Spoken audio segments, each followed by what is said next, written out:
Good morning. Welcome. It is Erick Erickson here, the Erick Erickson Show across the state of Georgia. I hope you're doing well this chilly morning. The phone number, 877-97-ERIC, 877-973-7425.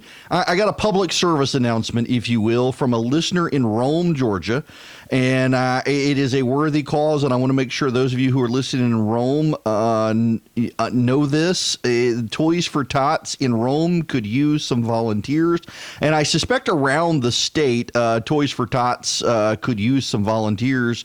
They got more than 5,000 Toys for Tots items piled up in a warehouse in Rome. They need help handling those toys, distributing those toys. So if you can, look for Toys for Tots in Rome and volunteer. I don't want to give out the email address or contact information here because I know that there are copious numbers of trolls who will harass the people as well. But if you live in Rome, I'm sure you know where to look for help or where to look to reach out to the folks. But they could use some help. And I suspect in your local community as well, they need some volunteers in various places, food banks, soup kitchens, Toys for Tots drives.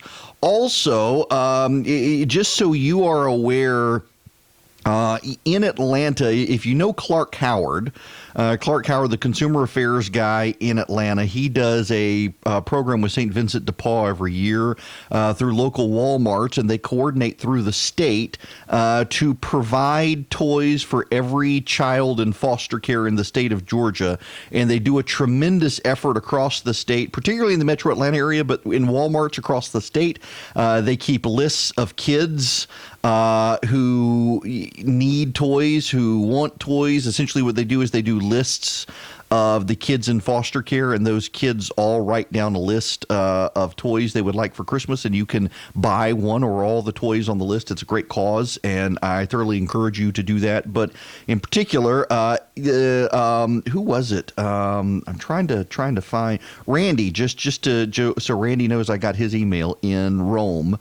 Reached out and said, please, could you mention this? He listens to the show up there, and Toys for Tots is such a good program. So if you're in the Rome area in particular, they need help with Toys for Tots, just staffing and taking care of things. Now, we need to get back into the Kelly Loeffler situation. The governor intends to make the announcement tomorrow. The reason he's holding off on the announcement is they want to give Johnny Isaacson his due, and Johnny Isaacson today will be honored in the nation's capital and in Atlanta for his service to the country before he steps aside at the end of the year. The governor intends to announce Kelly Loeffler to be Johnny Isaacson replacement in the Senate. She is I guess at this point we can call her the senator designate.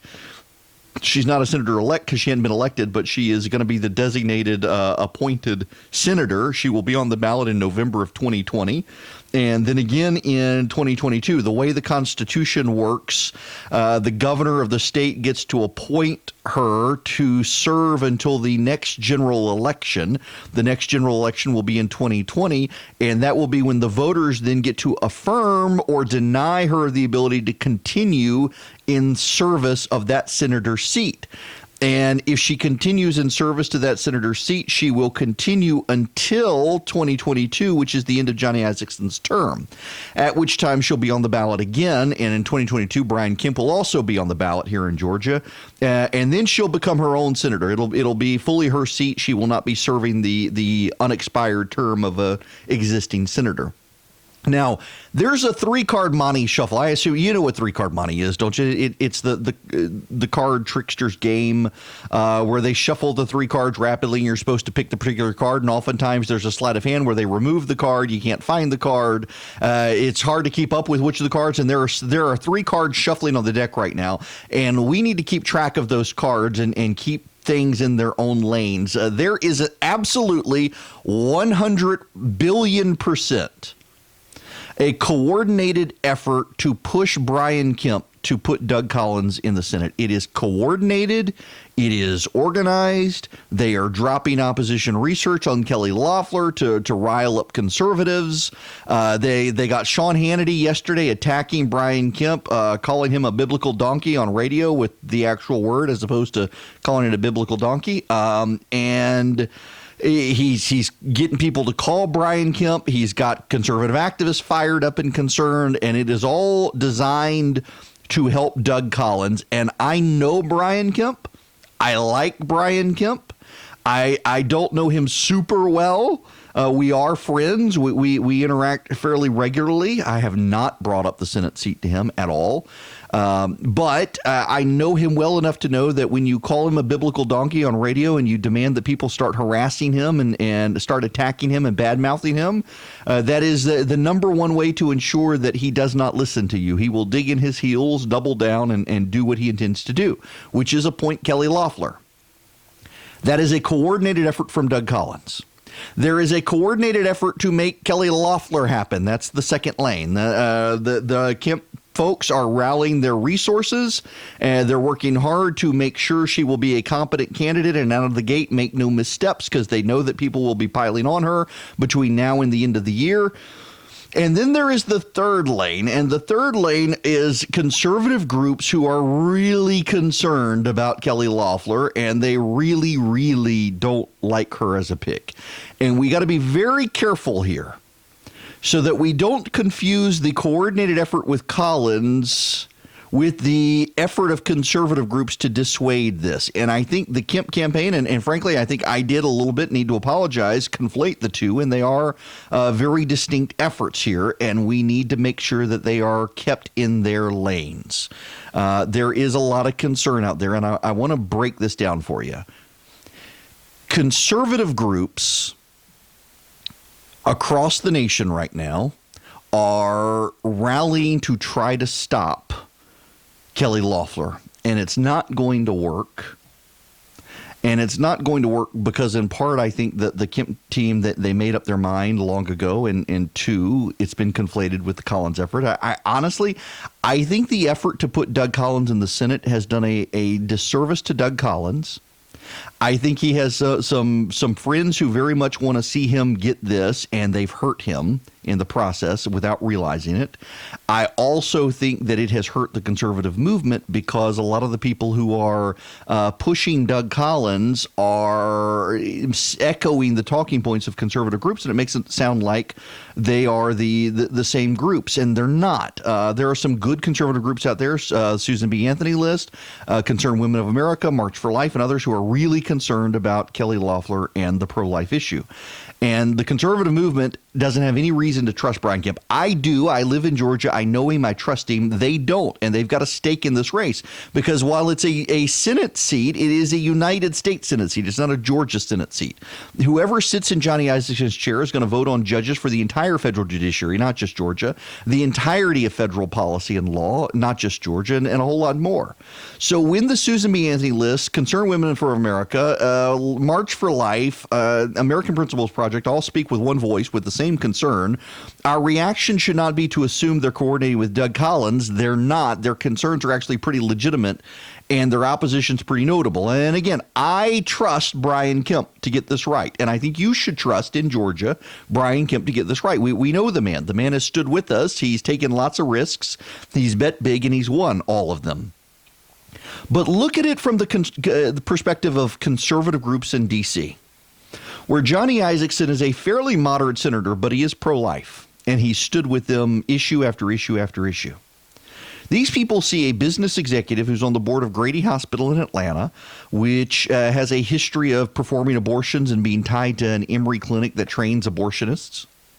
They see a business executive with an ownership interest in the WNBA, which is explicitly hostile to conservatives. It is not friendly in any way, shape, or form to conservative values or Christians, and it is explicitly friendly to Planned Parenthood.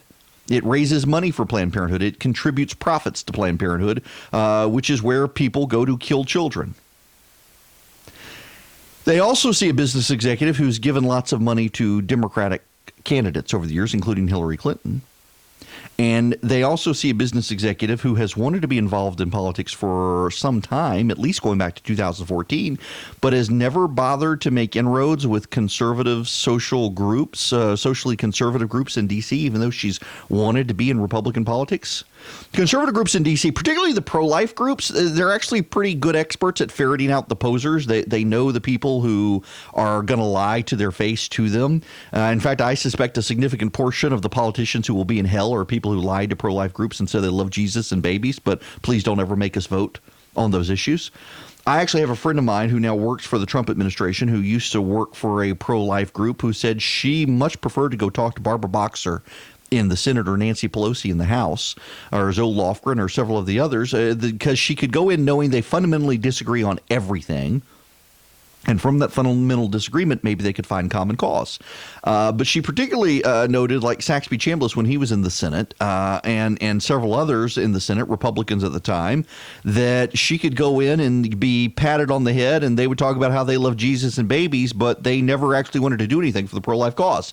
She could actually, on charitable issues and PEPFAR and issues like this, she could get Democratic support.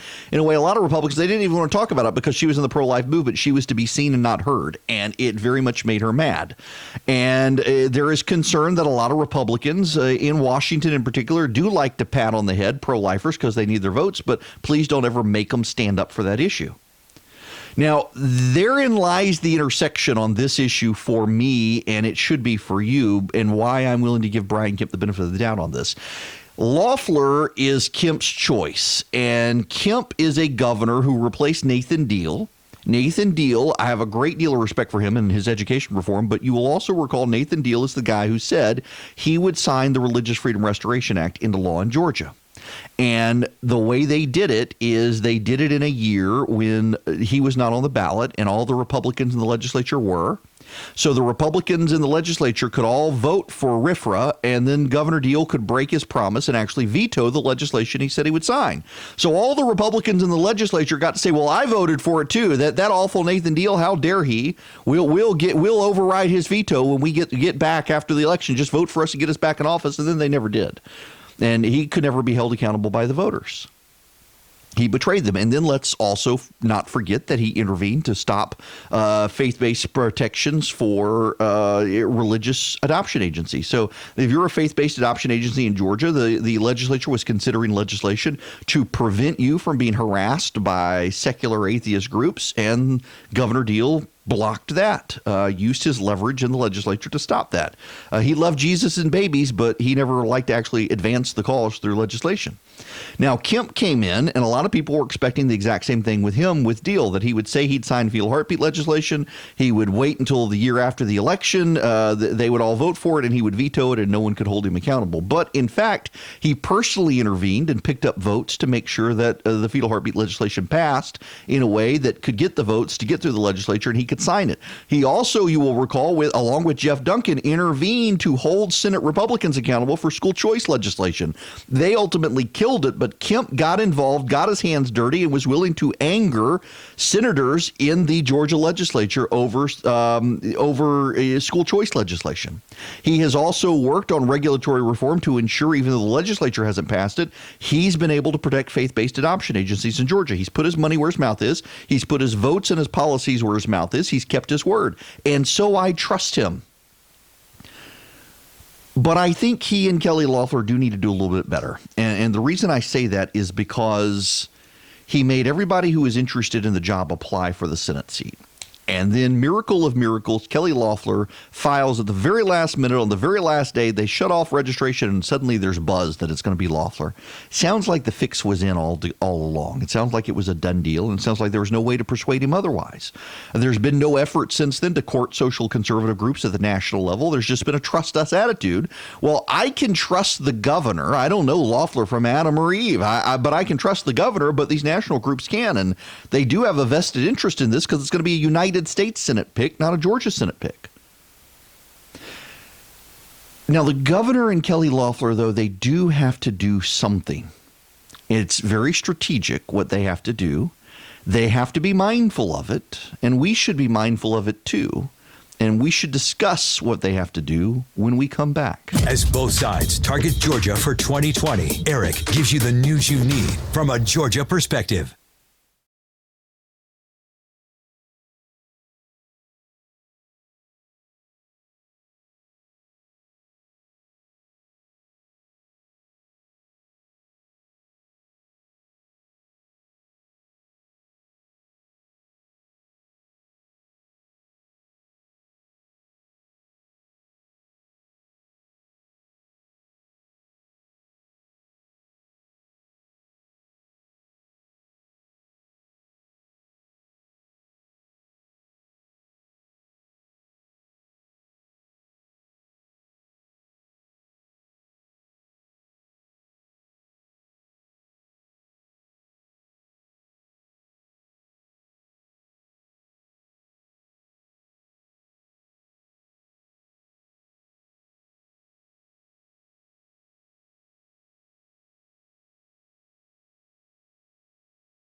We'll get back to the governor and Kelly Loeffler here in a moment, but this is sad news. Charlie Culberson is now a free agent. The Braves have declined to offer a contract to him.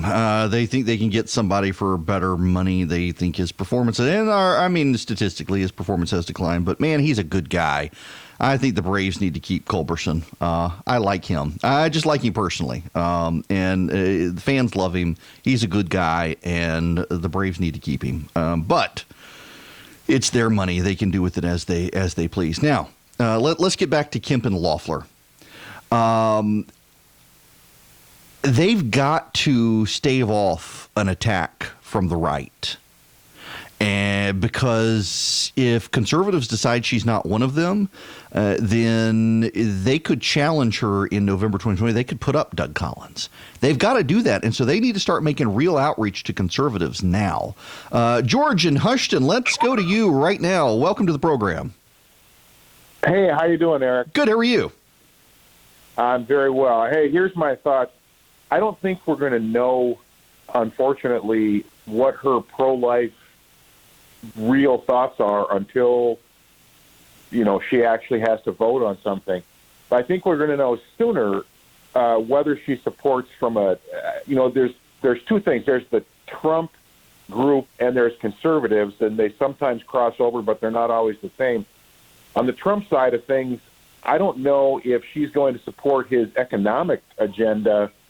The NBA certainly didn't when it comes to China. They kind of fell in lockstep with China as opposed to Trump. I'm guessing the WNBA would do the same. I'm wondering if she'll vote against her business, so to speak, to support the president. So, well, George, I was actually got an email last night from someone who said the Bitcoin people are mad about the pick because she runs a company that is essentially venture capital in Bitcoin, and the libertarian faction within cryptocurrency really doesn't like that her company makes money off it. They consider it a pure system, so they're upset about the pick as well. And to your point, if the Senate's tied up in impeachment next year, there may be no substantive votes in the Senate anyway to even build a record. True. So, yeah. But then the other thing, what does Trump do in terms of, does Trump come out and trash her right now?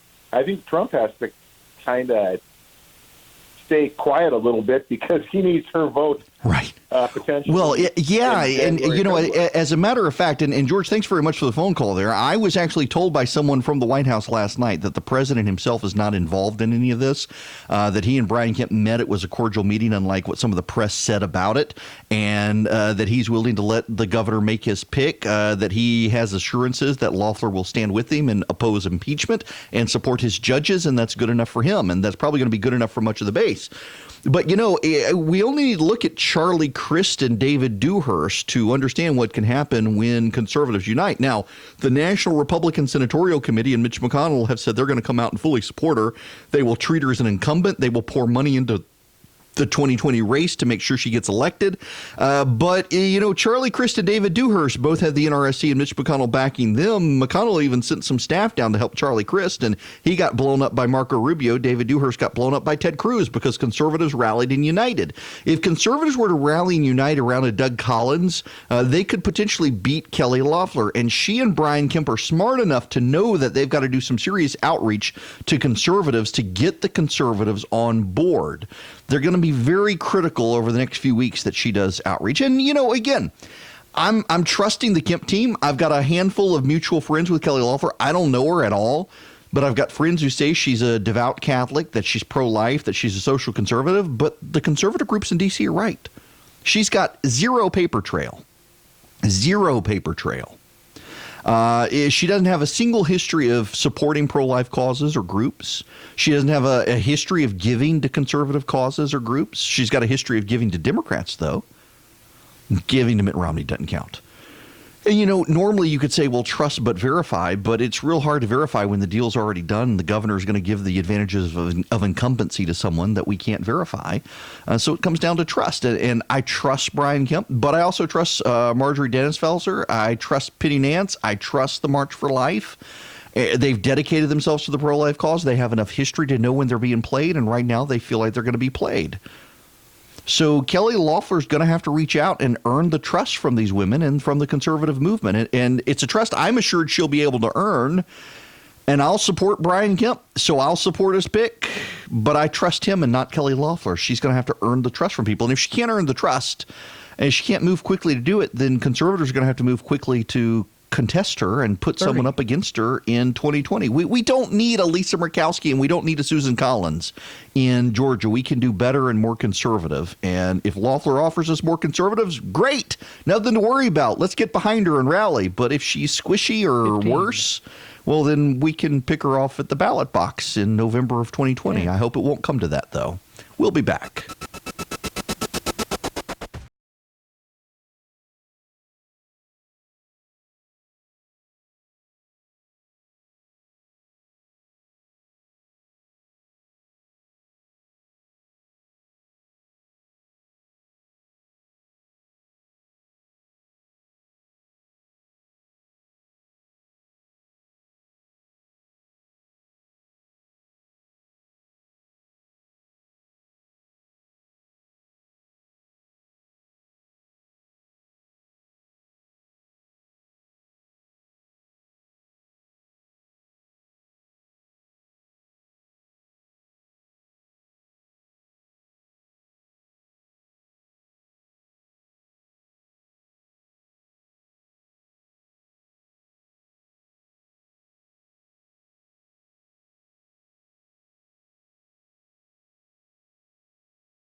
You should text recipe to 33777. Why? Because I send out the best recipes every week, particularly during the holiday season. Y'all can be fat like me. Okay, we got to move to impeachment as the Democrats rev up their effort this week. Hush, Siri. Rev up their effort in the House to bore everyone to death this week with academic discussions of impeachment and all sorts of other weird things they're doing. We've got now, Tony, I don't want to butcher your last name. Is it Saya? Saya, not too bad, Eric. Listen, I've been practicing all morning thanks to YouTube. There you go. So listen, it's phonetically pronounced. Say egg. Say the word egg. You're done. That's it. There you go. Now, for those of you listening, Tony's joining me from the White House. And Tony, I got to tell you, I saw what the Democrats, what they've made public this week. And I'm thinking if people are insomniacs, they might want to watch what's going on this week. Well, so you basically have the Judiciary Committee trying to pick up the pieces that were shattered by the failure of the House Intelligence Committee to find anything remotely wrong that the president did, let alone impeachable. And they're having hearings, and their kind of view is if they get these three liberal academic professors to make the case that the Congress has the right to impeach the president, which we know is in the Constitution, right, but they're somehow going to sell something that failed miserably as far as getting the American people to support the last two rounds of hearings in the Intelligence Committee. I think what you're unfortunately seeing, Eric, is an abuse of the constitutional authority of Congress to impeach and remove the president by a group of hyper-partisans who have been essentially distraught that he won in the first place and know that he'll probably win again if they don't try to do something to thwart him. This is not based on anything impeachable. This is everything personal and political, and it's why we consider this entire process a sham. Well, I've got to ask you just on the political reality of this. Rick Klein from ABC News Now has said on various news shows on Saturday, Sunday, and yesterday that Democrats are really upset. They think they've got the president and no one seems to care, and polls aren't shifting. And I'm scratching my head over this, having heard all of the testimony that the president asked Ukraine if it might do something. They didn't do what he asked them to do. They got the money that supposedly was withheld, and the Democrats have had to go from saying quid pro quo to bribery. I don't know where the bribe is in this, but it seems like the only consistency here is the president, and the Democrats keep changing every other day. Well, listen, I mean, when you think about the 12 star witnesses the Democrats brought forward, what did they confirm? That there was a meeting with both the vice president and President Zelensky of Ukraine and the president and President Zelensky of Ukraine that was set up without preconditions. And ultimately, the president released the aid to Ukraine without any precondition. And their entire allegation on the Democrat side is that all of this was conditioned on some sort of investigation, or at least the announcement of an investigation. Never happened. Never happened, Eric. And ultimately, the greatest irony, if you actually watched, because I know a lot of Americans were smart enough not to bore themselves by watching the hearings, but one of the things that came out was even though the biggest critics of the president said he ultimately had a better Ukraine policy than President Obama because he released the lethal military aid that the Obama administration never gave Ukraine. And he did it well within the September 30th deadline to release the aid in the first place. So this whole matter, much like the Mueller report, is Democrats sensationalizing something and ultimately not being able to produce any evidence to substantiate it. And unfortunately, in the process, they're wasting the time of the American people. Americans don't care about this. This doesn't help your paycheck go up. This doesn't create a job. This doesn't help you, enjoy your life or protect your family. I mean, and this is why the polling is reflecting so much. You're raising issues that the voters are raising on the campaign trail to Democrats, and the Democrats seem very perplexed that the voters aren't raising the issue of impeachment on the campaign trail.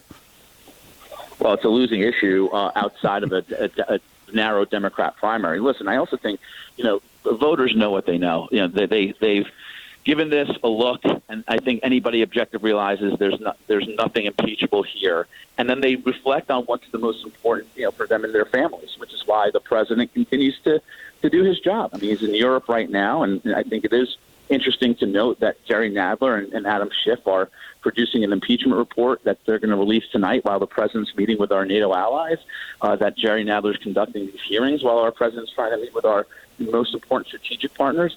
But look, the president's doing what he has to do to continue to lead the country, which is why we have the best economy we've had in half a century, lowest unemployment we've had in half a century among all different demographics.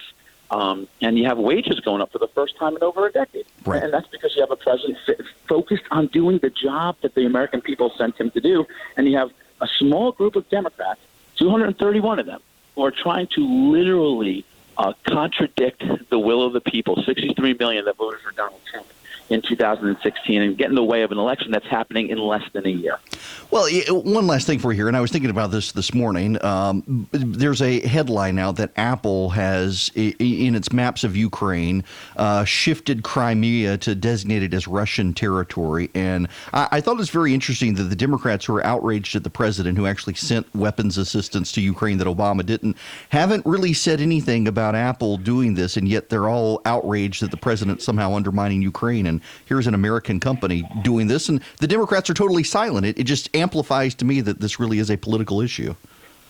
There's no doubt about it, Eric. This is not based on any legitimate and genuine concern about the Ukraine or about the president abusing his power. Presidents withhold aid to foreign countries, on a regular basis. Actually an obligation to make sure these countries are spending the money correctly. We know Ukraine has had a historic issue with corruption. The president has focused on the idea of European countries sharing in the burden, and another issue of why he was holding up the aid. There's absolutely no doubt that this is all based on just a political vendetta and agenda, and has no real basis in a serious disagreement with the president on how he conducted himself or policy. Tony, listen, I appreciate you stopping by very much. Thank you for taking the time, and you have good luck watching all these hearings this week and trying not to fall asleep.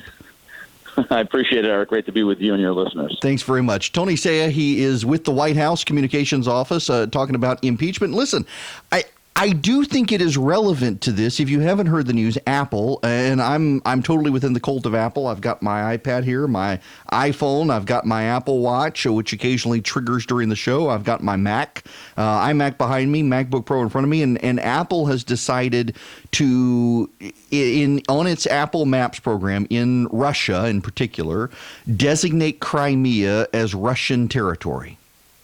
And now it says after some media outrage, it's going to go through a review. One of the Democrats' overarching concerns with the president on impeachment is that the president undermined Ukrainian integrity and undermined Ukrainian security when it came to the Russians, and that we need to stand in solidarity with Ukraine. We need to have Ukraine's back. It is deeply relevant that the president sent weapons systems to Ukraine that Barack Obama did not send to Ukraine. That is deeply relevant, I think, that the president was willing to send the Javelin systems to Ukraine when so many people on the Democratic side did not want to send the Javelin weapon systems to Ukraine when they thought it would escalate the tension. We have this entire mythology on the Democratic side right now that the president is a tool of the Russians. We hear this repeatedly, that the Russians are they're in bed with the Trump administration, the Trump campaign. They're trying to help the president steal the election, on and on and on. Trying to find this. This is Fiona Hill and David Holmes, who were two of the Democrat star witnesses, actually agreed with the president sending the Javelin system to Ukraine that Barack Obama blocked. What's the view from the field, the U.S. Embassy, as to the effectiveness of the Javelins? They're an important strategic deterrent. They're not actively employed in combat operations right now, but the mere idea that were the Russians to advance substantially using certain kinds of armor, that the Ukrainians would have this capability, deters them from doing so. And it also thereby sends a very important symbolic message to the Ukrainian military that they have access to this high-end technology and that we trust them to do it. I would only add also that they've offered to buy some using their own funds. The initial tranche was provided through basically a program to do that, but they've now offered to spend their own money to buy more. So I think they think they're important. So we sent Javelin weapon systems that the Obama administration had not sent. And the president didn't get any credit from the Democrats for doing this. But the very aides who testified on behalf of the Democrats noted that this is something that this White House did that the Obama administration did not do. And I think that's an important point. And as Tony said, they got the aid. Listen, if the president had fundamentally withheld this aid and didn't want to give it to Ukraine, that would be a problem. But we released it. We released the aid, and they didn't do an investigation. There was no quid pro quo here. And so the Democrats have moved on to bribery, but there was no bribe. The money was lawfully appropriated by Congress. The president gave them the money Congress appropriated. So how is that bribery? If that's bribery, anytime the president administers money appropriated by Congress, it's a bribe. So there's no bribe. Are they going to go to extortion now? I mean, that extortion is actually more plausible an argument. The president threatened to withhold the money, threatened to deny them the money, except the president in his phone call with the president of Ukraine didn't actually do that. So why are we even here? Let the voters decide this. It is really deeply telling, though, to me that an American corporation, Apple, has changed its maps at the demands of Russia, and the people who have been blasting the president over not supporting Ukraine are completely quiet on Apple doing this. And I think that is a fundamental problem. I think it is it fundamentally undermines the argument that Democrats deeply care about Ukraine. I think we should care about Ukraine, by the way. I absolutely think we should. We should have Ukraine's back here. I think Russia actually is a menace, and Russia is trying to undermine us, China as well. We need to have Ukraine's back. And I frankly wish this administration would do even more to help Ukraine. But I think the fact that the Democrats are willing to turn a blind eye to things that undermine Ukraine, including what an American corporation is doing, kind of gives away that this is all a political thing with the president. Now, we'll talk more about impeachment in a little while. We do also need to note that the president is in Europe. Tony mentioned that. They're in Great Britain for a summit of NATO leaders. What's so very interesting here is that the Russia situation continues to come up there as well. Macron, the president of France, has said that he thinks that Europe needs to have closer relationships with Russia. Apparently, Angela Merkel, who was born in East Germany, is really opposed to Macron wanting to have a relationship with Russia. She reportedly told him that he keeps smashing the teacups that she's got to then glue together so they can keep having tea together. That's came out in a New York Times story today that she told him that. She is not happy with him. She's not happy with the president. Nobody's happy with her. The president, however, is there, and he's pushing for France to stay in NATO, which is kind of funny because the narrative with the president is the president wants to get rid of NATO, and now the president is there saying essentially that France needs NATO. Everybody needs NATO. We got to have NATO together. Here's the president talking about this. I would say that nobody needs NATO more than France. You just look back over the last long period of time. Nobody needs NATO more than France. And frankly, the one that benefits really the least is the United States. We benefit the least. We're helping Europe. Europe unites and they go against a common foe. That may or may not be a foe. Can't tell you that. But there are other foes out there also. But I think nobody needs it more than France, and that's why I think that when France makes a statement like they made about NATO, it's a very dangerous statement for them to make. Yeah. Now, you should know that France, Charles de Gaulle even walked out of NATO, didn't want to have anything to do with NATO, and came back into NATO in the 90s. France had not always been very cooperative with NATO military control led by the Americans. It used to be, interestingly enough, de Gaulle's concern and prior French leaders' concerns was that the Americans were too in control of NATO, and now Macron's concern is that America is not in control enough of NATO. Genevieve Wood, a friend of mine from the Heritage Foundation, was on Fox News talking about the NATO situation. Look, he's the first president we've actually seen this happen. You've had plenty of Republicans and Democrats come and go, and they've all said others need to do more, but finally others are doing more. But the president's right. We got to keep the pressure on. I mean, you have countries like Germany and France who are still paying less than 2% of their country's GDP, which is what NATO calls for, on defense for NATO. And I think if you're Germany and France and you look at places like Russia, you might want to up that spending. Yeah, you might want to up that spending. They, however, do not. We're taking your phone calls, 877-97-ERIC, 877-973-7425. When we come back, I had to wake up my kid this morning to show her a movie trailer. You're probably going to want to show your kids as well. Well connected and well respected. It's Erick Erickson, live every weekday.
The phone number is 877-97-ERIC, 877-973-7425. If you're just tuning in, the Braves have chosen not to re-sign Charlie Culberson. This is from The Athletic. After second-year decline, Braves fan favorite Charlie Culberson becomes a non-tendered free agent. Culberson, one of the most popular Braves players of recent years, became a free agent Monday when the team declined to offer a contract to the arbitration-eligible utility man. If that is it for his Braves tenure, it was an unceremonious ending following a season that was halted abruptly by facial fractures after he was struck by a fastball from Fernando Rodney in a game against Washington September 14th. Following a decline in performance during his second season, the Braves chose not to commit the approximately $1.8 million Culberson was projected to get through arbitration. Although it's possible the Braves could re-sign Culberson if he doesn't get other offers, they are expected to search for another utility player who could be a strong backup shortstop. They could check out other free agents who were not tendered contracts before Monday's 8 p.m. deadline for teams to offer contracts to unsigned players. The Braves also declined to offer contracts to arbitration-eligible catcher John Ryan Murphy and outfielder Rafael Ortega, making them free agents. They tendered contracts to 37 others on the 40-man roster, including 7 who were eligible for arbitration. Starting pitcher Mike Fulton-Newitz. Yeah, I know, terrible. Shane Green, Luke Jackson, Grant Dayton, Dansby Swanson, John Camargo, and Adam Duvall. The projected arbitration salaries from those 7 add up to about $25 million, although the Braves will agree to terms with most of them before arbitration hearings in February. Look, I like Culberson. I like Charlie Culberson a lot. I thought it was very sweet over Halloween. There was a kid in his neighborhood, I think up in Swanee, where the kid was dressed up as Culberson, and Culberson saw him and went over and took pictures with the kid. It was great. In any event, I hope he lands on his feet. He's a good dude. My daughter is a huge Black Widow fan. And, you know, I mean, when you think about the Marvel Universe, Captain Marvel is annoying. Really is annoying. Marvel with her went with the feminist girl power stuff, and with Black Widow, she's just awesome. She didn't have to be in the girl power movement. Her actions speak for her themselves. Scarlett Johansson played Black Widow, introduced in Iron Man 2, I believe, as a bodyguard or assistant for Tony Stark, Iron Man, and it turns out she worked all this time with S.H.I.E.L.D. and Nick Fury. And there's been fan demand forever for her to have her own movie. Now, you should know that a buddy of mine who has done plenty of work out there is not alone. I've heard this from several other people, that there have been concerns over the years that Scarlett Johansson can't hold a movie herself. That it's got to be an ensemble cast, and she's great in an ensemble, but she's not a great actress holding down a movie by herself, and there's some box office evidence of that. But she is loved by fans as Black Widow, and she died. Spoiler: she died in Endgame, and so this movie it is set in the past. She's not resurrected; it's set in the past, and my 14-year-old daughter loves Black Widow. Did not like Captain Marvel. Wanted nothing to do with Captain Marvel. Thought it was too in-your-face feminist politics for Captain Marvel. She's a 14-year-old who, and you know, we don't. Contrary to what some people may believe, we don't actually talk politics in our house. I do that for a living, and we don't discuss it with our kids. And I'm a very firm believer in that while my morality and my wife's morality should help shape and guide our children, we should train them to think for themselves and discern for themselves. And she is very put off as a 14-year-old girl with this whole girl power culture that somehow girls are special and set apart. She just wants to show that she can outdo the boys on the field, as opposed to I'm a girl and rah rah. And she proves it every day in class and on the field that she runs circles around the boys. Lord, she can outthink and out argue anybody, myself included. She's going to be a lawyer. But in any event, so she liked Black Widow because Black Widow just did. You needed someone taken out. Black Widow was the person who was going to take him out.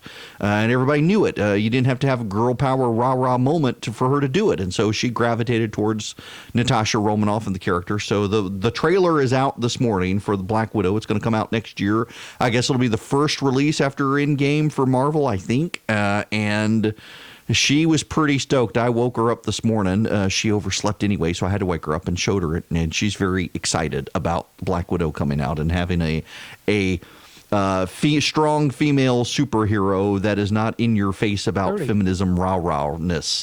And hopefully they'll keep that in the Marvel movie. Now, when we come back, we need to actually get more into impeachment. There's plenty of stuff to discuss about it.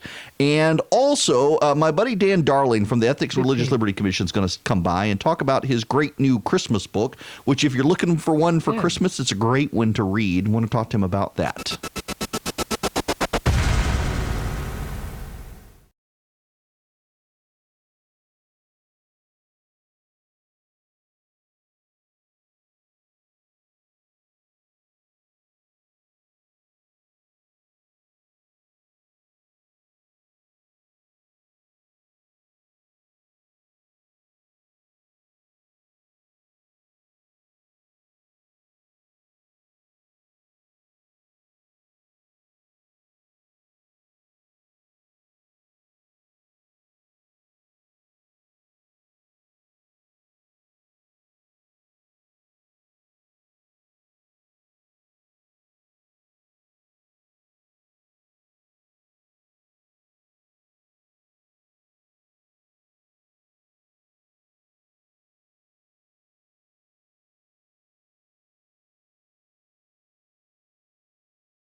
Hello and welcome. It is Erick Erickson here, the Erick Erickson Show across the state of Georgia. The phone number is 877-97-ERIC, 877-973-7425. You can reach me on social media at EW Erickson. That's on Instagram, Twitter, Facebook, you name it. In fact, we're live streaming, I think, on all those platforms, not Instagram, Twitter, Facebook, YouTube, the like. Glad to have you with me. And again, you can call in 877-973-7425. My buddy Dan Darling is going to stop by at the bottom of the hour. He's got a great book out, The Characters of Christmas, focusing on all the people in the gospel story of the birth of Christ, who you may not pay attention to, from Mary to Joseph to the innkeeper to Herod and the like. And it's actually a great book to read at Christmas. I will get you the link after his interview. He's also he's a big fan of God's favorite baseball team, the Cubs, and maybe we'll discuss that. Everyone around here is like, no, you won't. In any event, we'll get there. Right now, though, we need to spend a little more time on the impeachment play-by-play and how it's affecting the Democrats out there. I want to play for you Congressman Doug Collins, who was on Fox this morning talking about impeachment and where this is headed as the Democrats have more public hearings this week, this time in the Judiciary Committee as they contemplate articles of impeachment. No, I do not. What did he do wrong to get censured? Right. That would be like saying, let's just take it because we want to get the Democrats to like us anymore. No, you don't give in to people who are viciously going after you for no reason. This president's done nothing wrong, should not be censured. They're not looking for an offer out. In fact, I heard something yesterday from a member of both the Judiciary and Intelligence Committee. They're saying, well, if the president wants to mount a defense, now's his time. He's not had to defend anything because he's done nothing wrong. What they're searching for now is a way out. What their way out is this. How about drop the sham impeachment hearings? Why not go back to actually passing the USMCA? Why not actually legislating? Why not actually caring about the American people instead of your voters who you promised in November 16 that you're going to promise to impeach this president? Why don't we get back to actually doing our job? That's their off-ramp if they'll take it. Yeah, the voters out there are having an issue with impeachment right now. It's just not coming up. I was talking to Tony Saya from the White House in the last hour about the voters out there. It's not registering. Jobs are registering, trades registering, tariffs are registering, the economy is registering, foreign policy is registering. Impeachment, it's just not on people's radar. Here's Rick Klein from ABC News. Now, I want to actually just step in the time machine for a moment, because Rick was also on ABC News over the weekend, and he said this on Sunday. You can't fight it. I think the counter-programming is delivering what the perception is that voters want to hear from. They're not getting asked on the trail in Iowa, New Hampshire, South Carolina, Nevada. They're not getting asked about impeachment. They don't want to talk about it because they don't really have much to add. It isn't an issue for them. I think, though, there's really not a good way for any of these campaigns to try to break through in this era. This is going to be the overriding story. And the Democratic primary is going to play out against that backdrop. As Matthew says, if this is all done by February, March, we're not going to be voting in all likelihood on impeachment next November. It's going to be a distant memory. And they have to keep their eyes on the prize. But there's no doubt this is frustrating to some of those lower tier candidates who thought this is the time where everyone is going to be dialed into the primary campaign. That was him. Yes, that was him on Sunday. This is him yesterday. The Democrats' view is now get it over and move on. They feel like they've made the case that they can make. They've grown frustrated inside their conference about the inability to move public opinion, the inability to get any Republicans to go along. So the sense is they've got the votes. That's not really going to change. They need to get this process moving as quickly as possible. You'll see that in committee this week after the Intelligence Committee hands over documents to the Judiciary Committee. On the Republican side, you're hearing things like this process is rushed. It's hurried, it's partisan, it's political theater, and their view on the Republican side is that the Judiciary Committee is a more fertile ground for them to play defense essentially by mocking the process. So I think their efforts are going to be to try to undermine the legitimacy of the investigation itself. And, in fact, it works for the Republicans. That they are undermining the legitimacy of it. Voters suggest they're not paying attention to it. They're put off by it. They don't quite understand what's going on. We've had all these public hearings, and the Democrats believe they have a gotcha with their president and where the president is headed, and yet they got a problem. Now, John King on CNN raises one of those issues, and that is Republican strength for the president, we need to talk about this poll real quick. Let's bring in John King, though, from CNN. By the way, a friend of mine, John King actually got me hired at CNN a number of years ago. Great guy, good guy, great reporter, plays it straight, understands analysis of the polls, and this is John. One piece of evidence that it is not going to happen unless the Democrats really present a new and damning case, somehow get public opinion to change. This is an Economist YouGov poll, just as the Republican sample in this poll. Which Republican president was better, Trump or Lincoln? Yeah. Well, speechless. I mean, look, what that speaks to, I think, is the intensity with which the Republican base, the Trump base, is, behind the president, behind President Trump. And so whether it's, Doug Collins and the Republicans in the House or the Republicans in the Senate, they go into this knowing full well the intensity with which that base still, despite everything that's been revealed in Mueller and in Ukraine, they're not straying from this president, and so that gives them a whole lot more confidence than you had in the previous impeachment efforts, which were much more splintered. Well, I'm not going to take issue with anybody who supports the president, but I would just suggest reading a little history. But it does govern how these members are acting. But it gets you, especially heading into an election year, where he is the head of your party. And you see what he does to people who criticizes him. If you're a Republican, right now, based on every piece of data you see, the safest place, no matter what you think, whether you think Rudy Giuliani should have done this, whether the president was wrong in doing this, the safest place politically is to stay right there. Yes. And the reason to stay right there is because the president's going to come after you on Twitter, and the base of the party is with the president. The reality is that a lot of these Republicans don't really fear the president so much as they fear the president's base, and they know if the president comes after them, they're going to come after him. Look at the reaction from people in Georgia to Brian Kemp.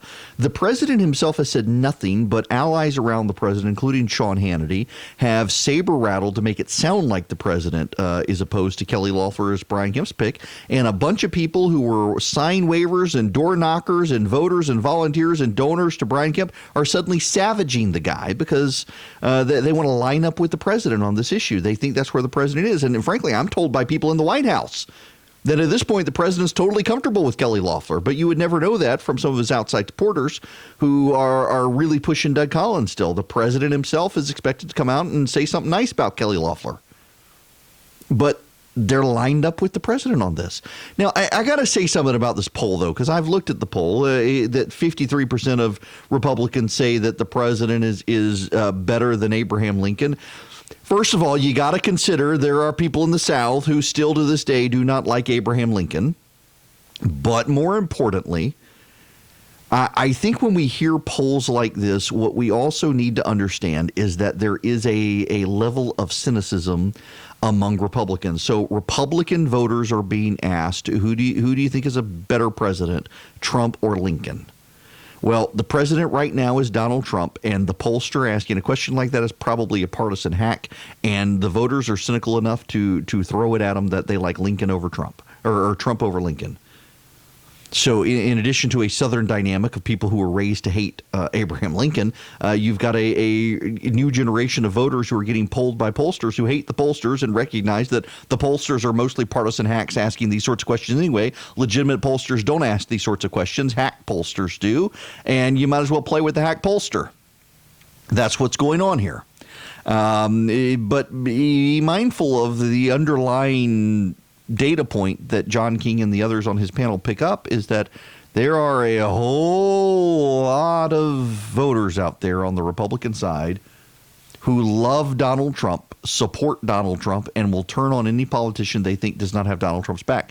And that includes this weird phenomenon in Georgia. You had Sean Hannity blowing up Brian Kemp over not putting Doug Collins in the Senate. And it's all about defending the precious. Every political side loves to defend their precious. The Democrats did it with Barack Obama. The Republicans do it with Donald Trump. It's all about defend the precious, protect the precious, and all of that. And it matters. It matters tremendously when you've got a loud people particularly loud people who have talk radio shows who love the president and are willing to go after anyone who defies their precious. I mean, just listen to this from Sean Hannity's show yesterday. They're thieves. They're thieves. They're filthy little thieves. Where is it? Where is it? They stole it from us. My precious. Curse them. We hate them. It's ours it is, and we want it. Yep, the filthy hobbits is not protecting the precious.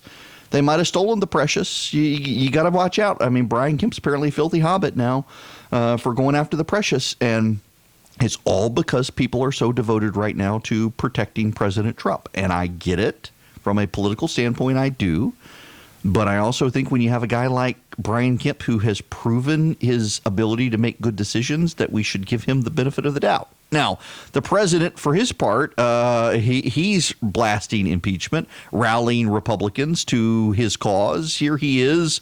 We got him. Now, I'm not sure which clip is which. One from NATO and one from the White House before he left for NATO. I think it's very unpatriotic of the Democrats to put on a performance where they do that. I do. I think it's a bad thing for our country. Impeachment wasn't supposed to be used that way. All you have to do is read the transcripts. You'll see there was absolutely nothing done wrong. They had legal scholars looking at the transcripts the other day, and they say these are absolutely perfect. Trump is right when he uses the word. Those concepts, those calls that we made, 2 of them were absolutely perfect calls. And I think it's a very bad thing for our country. Does it cast a cloud? Well, if it does, then the Democrats have done a very great disservice to the country, which they have. They've wasted a lot of time. We're trying to get prescription drugs reduced very substantially. We could do it easily. They don't have any time to do anything. I call them the do-nothing Democrats. They are hurting our country very badly. And here he is. That was at NATO. Here's the other. No, I think the Republican Party is right now more united than they've ever been. When people read it, I always say read the transcript. I also say take a look at what the president of Ukraine said. And he said it numerous times, including very powerfully yesterday. Because that's the only thing that really, that's it. Then you have people that get heard third hand, fourth hand, second hand. Now, we have tremendous support in the Republican Party. There never has been support like this. In fact, I would always complain that the Democrats, I think, are lousy politicians with horrible policy. Open borders, sanctuary cities, high taxes. They want to raise your taxes. But they've always stuck together. I respect that. And the Republicans, I've always said, have better policy, but historically they haven't stuck together the same way. There has never been a time where the Republican Party has been more united. This is a witch hunt by the Democrats. It's a continuation. It's been going on now for 3 years. Actually, from before the election, it's been going on. You'll probably see that after the report is released on Monday or Tuesday. But this is just a witch hunt that's very bad for our country. But I'll tell you, it's been very unifying for the Republicans. It has been unifying for the Republicans. They've got a very strong position against impeachment. The Democrats are starting to actually break down on impeachment. And that's interesting to me that the media isn't focusing so much on this. There actually are more and more Democrats coming out now saying that we actually shouldn't impeach the president, and we shouldn't impeach the president because if we impeach the president, we're going to have somebody stronger than the president who's harder to beat going after the president. What is it? John Yarmouth, a Democrat in Kentucky, questioning the Democrats' impeachment strategy. Listen to him. You told The Hill that as much as you think that President Trump should be impeached and removed from office, you said politically, quote, it's probably not a good thing to get rid of him. What did you mean by that? Because here's where what I'm thinking. If it's constitutionally appropriate and the right thing to do in your view, why isn't it politically the right thing to do in your view? Well, yeah. Thanks for bringing that up, Kate, because I do think it is the right thing to do to remove him from office. I believe he is an imminent danger to this country and to our democracy. But I was saying the political consequences of that might not be very good for Democrats because why not? If we remove him from office, I will guarantee you the Republican Party would not nominate Mike Pence to succeed him. They would nominate somebody like Nikki Haley, who would be much more difficult for a Democrat to defeat. But again, I don't think this is about politics, and I don't think we should consider politics. I just think it could be bad politics. Yeah, it could be bad politics. And you know what? The other Democrats, they're thinking about the politics of it because impeachment is a political process, whether you want to admit it or not. Erick Erickson wades through the fake news to give you the real news. It's honest news and conservative views.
Are we allowed to criticize the Giving Tuesday spam like we criticize the Cyber Monday spam? I feel bad about doing it. It's a bunch of nonprofits, but good gracious, I actually think I'm getting more emails today from Giving Tuesday spam than I am from yesterday with all the Cyber Monday stuff. And by the way, the Cyber Monday, can we go to Digital Monday instead? Cyberspace, the whole thing is like a term from the 1990s that has outlived its usefulness.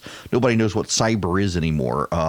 Let's go with Digital Monday for buying stuff online. But today is the day. Now that you've spent all of your money buying Christmas presents, give the rest of it to nonprofits or give your time, your talent. I do want to put something on your radar. Randy from Rome sent me the story.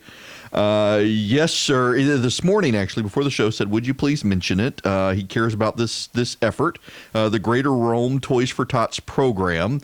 They could use some volunteers to help matching toys to lists. It's going to be organized mass chaos, says June Noble, who's a volunteer. Now, right now, I'm just hoping and praying everything goes smoothly, but sometimes there's a missing tag or whatnot that causes confusion. I'm trying to figure out how many toys I can get out at my station so they're ready to be bagged.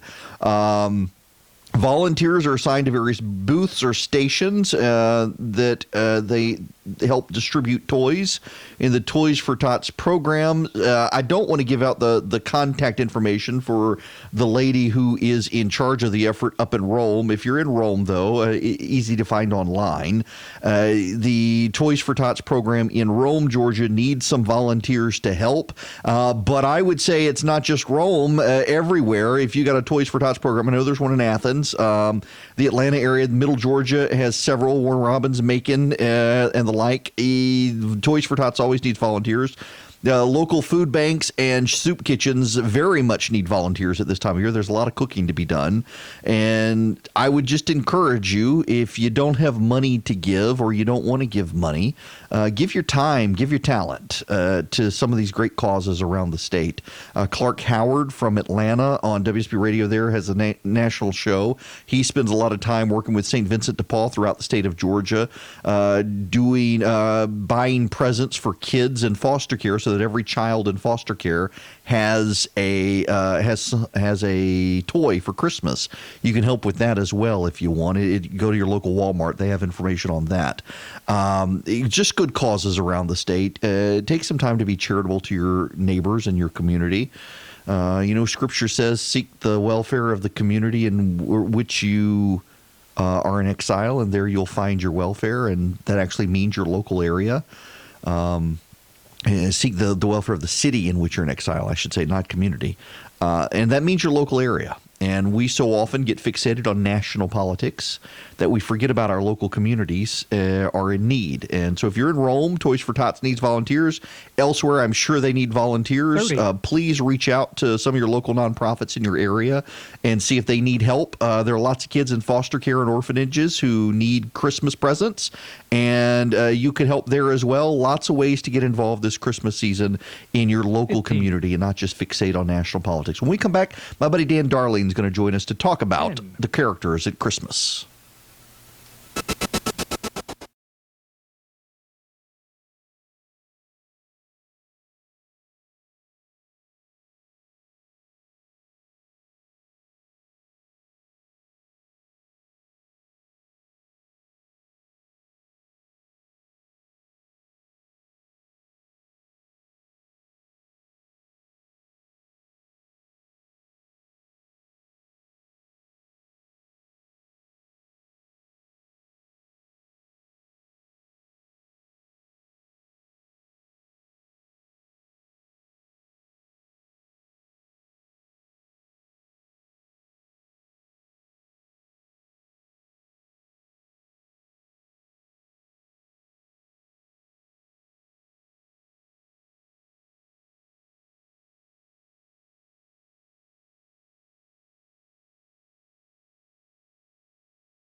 Welcome back. It is Erick Erickson, the Erick Erickson Show across the state of Georgia. Christmas season is upon us. A friend of mine, Dan Darling, has a new book out. I'll hold it for the camera for those of you live streaming. The Characters of Christmas. Ooh, out of focus there. There it goes. If you want to order it, text the word data to 33777. That'll get you Dan's book. And joining me from Nashville is the great Dan Darling, also a supporter of God's chosen baseball team, the Chicago Cubs. Amen. Thanks, Eric, for having me on. I appreciate it. Absolutely. So I have read it. You sent it to me. I read it. The Characters of Christmas, the unlikely people caught up in the story of Jesus. And I got to say, I was not expecting, of all people, the innkeeper. It's kind of one of those things you kind of, there's Joseph, there's Mary, there's Herod, there's the shepherd, there's the wise men. And you kind of forget about the innkeeper in all of this, but all the other people along the way as well. So first, why write the book? Well, I've always loved Christmas. I mean, I just love the season. I'm listening to Christmas music, in October, despite what our mutual friend Casey Maddox thinks.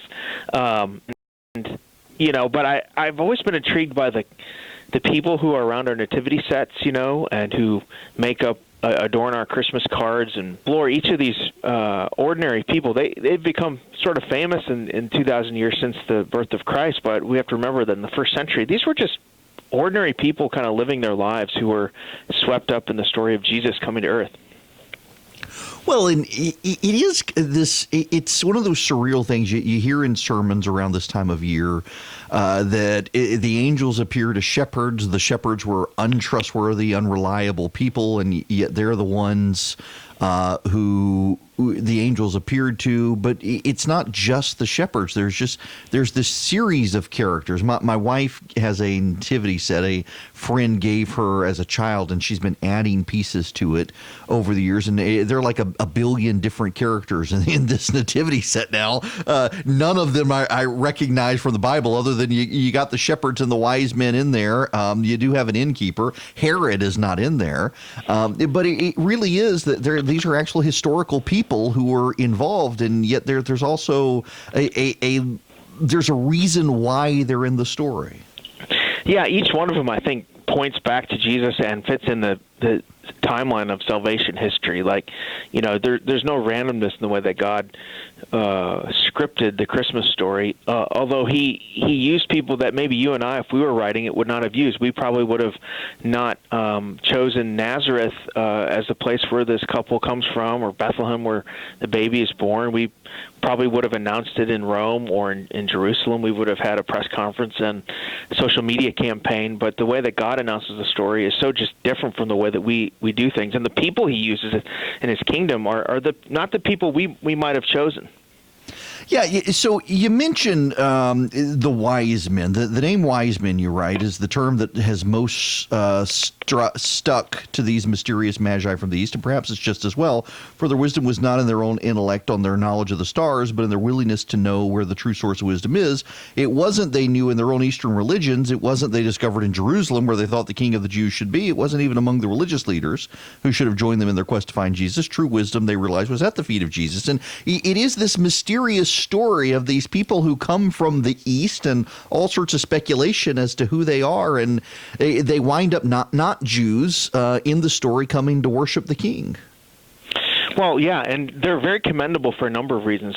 For one, they were willing to seek out the truth wherever it led, and they took time and expense and resources to travel great distance to find, and it was an honest search for truth. And I believe that people who honestly seek out the truth, it will lead them to Jesus. And then they did what is the only proper response when you approach and understand who Jesus is. They worshiped. And here are these learned, wise, well-regarded men from the East, willing to bow before this infant child. And it's such a contrast with Herod. Herod is a king who is threatened by the baby Jesus, and here these kings are not threatened, but they're willing to put aside their stature and worship. And so I think it's a really powerful testimony. We probably think that there was more than three, though it's okay to sing the song "We Three Kings." It's one of my favorites. Yeah. There's probably more than that. They caused quite a stir when they came to Jerusalem, and But nevertheless, they're a great example of seeking and finding the truth. Well, yeah, you bring up Herod. I was going to read your own words back to you. Most of us, when reading the Christmas story in Matthew, like to fashion ourselves as the good guys. We'd be the wise men rushing to worship Jesus, or we'd be the shepherds declaring the good news, or we'd be Simeon and Anna waiting with anticipation for Jesus. But it could be that there's more Herod in us than we want to admit. We, too, are threatened by Jesus, the way he enters our lives and disrupts our power. There do seem to be a lot, even within the church, people who seem to be really threatened with having too much of a relationship. Yeah, there's really two responses to Jesus at Christmas. I mean, we can either have the attitude of the wise men and the shepherds and bow and let him, if he truly is the Son of God, the Savior of the world, if he is the long-awaited promised one, then that is the proper response, to let him rule our lives. Or we could be like Herod and be threatened by his power. And what Herod doesn't realize is that he is just one in a long line of antichrists throughout the ages. God predicted this in Genesis, that the seed of the woman and the seed of the serpent would clash, and that the seed of the serpent would nip at the heels of the seed of the woman, but ultimately a baby would be born of woman that would crush the head of the serpent. And so Herod thinks he has power. Everyone in Jerusalem thinks Herod has power. He's ruthless. He kills people to even his own family, to maintain his power. But really the real power is in that infant baby that had to flee Egypt. And tyrants and despots and wannabe dictators rise and fall, but Jesus' kingdom lasts forever. And really the only reason today we're talking about Herod here on the radio is because of the story of Jesus. Yeah, that's actually a good point. He would be a historic footnote, but for this. Now, for those of you just tuning in, I'm talking to my friend Dan Darling. He's got a great book out, The Characters of Christmas. If you want to order it, text the word DATA to 33777. I will text you back a link to Amazon where you can order the book. Dan, let me step back away from the book just a little bit. More philosophically, we're in a time where I'm struck, even in Great Britain, which has become increasingly secular. I think 4 or 5% of the country still identifies explicitly as Christian, and yet Christmas is celebrated everywhere. It's just become consumerist. How do you, as a parent, really get your kids to focus on the actual substance of the holiday as opposed to the consumerism? Well, I think there's two wrong approaches. I think one is to be so caught up in the parties and the gift giving and be hectic and full of stress and tense, or to make it all about getting things and shopping and getting deals. That's one wrong approach. I think the other wrong approach is to be, and some Christians I encounter are on the other side. They're so cranky about consumerism, or maybe the tired checkout person at Walmart said Happy Holidays instead of Merry Christmas, and it's triggering them somehow. Right. And I think the best approach is, if we as Christians truly understand what Christmas is about, if Jesus really is the Son of God, if he really did go to the cross and rise again, and he is renewing and restoring the world, then we of all people should be the most joyful. We should be overflowing with joy, so much so that people want to know, what is it about Christmas? What is the true story of Christmas? And so I think on the one hand, we don't want to be Christmas with the cranks, and on the other hand, we don't want to be so consumerist. I think there's a way to worship and give gifts and enjoy each other and really focus our attention on Jesus and his message. What do you think? Your background is in theology, and as a pastor, what do you think churches can and maybe should be doing during the holiday season to reach out to people who aren't in the church community? Well, I think this is a time when, still in 2019, most of the world pauses in December and at least in some way acknowledges that Jesus was born. And so there's a great opportunity for Christians to, again, retell the story in their communities, for people who maybe are far from Jesus, or maybe are willing to listen or hear. And then for those of us who are Christians, I think returning to the same rituals and rhythms every year that form our hearts, returning to the same rich Christmas carols, some of the best theology is in Christmas carols, and returning to the rhythms of Advent and going over the narratives in Luke and Matthew, and just really, again, meditating and taking time, I think, also just to slow down a little bit and to have some silence and just get away from the noise and meditate on what it is that Jesus has done for us. You mentioned the theology in Christmas carols. I'm not sure if I've told you before. I had a seminary professor who, in his home church, has banned the playing of Away in the Manger because he says it's got terrible Christology, that the baby makes no sound. When it was a baby, Jesus would be crying with the animals making noise.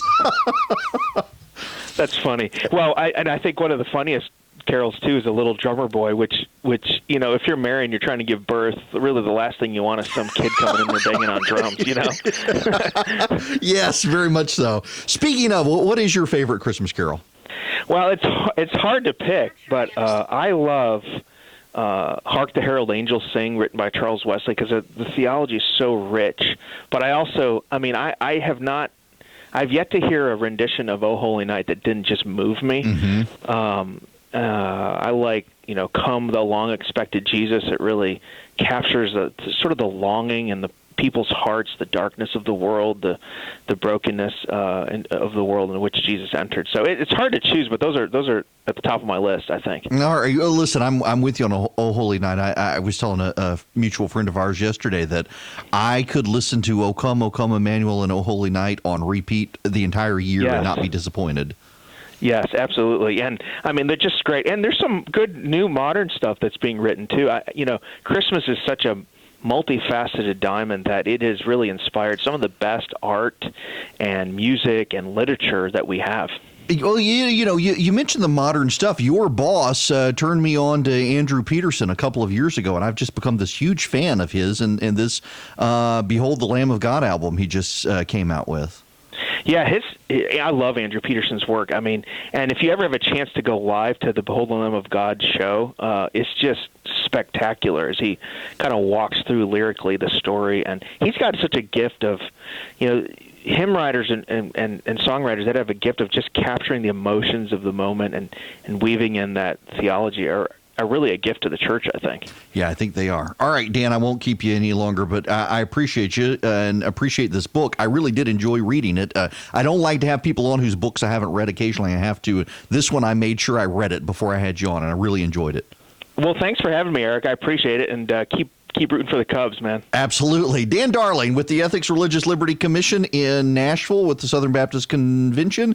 The Characters of Christmas is his book. You can get it on Amazon. The Characters of Christmas, the Unlikely People Caught Up in the Story of Jesus. And he really does go through. You got Joseph, Zachariah, Elizabeth, Mary, the angels, the innkeeper, the shepherds, the wise men, Herod, Simeon and Anna, the surprising people in Jesus' family, and the even more surprising people in Jesus' family. I'll let you guess who those people are. Great book. You can text data to 33777 if you would like a copy of his book.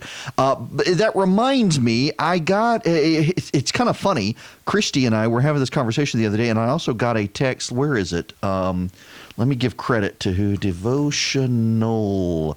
From David in Vidalia, wanting to know if there is a good Christmas devotional I recommend.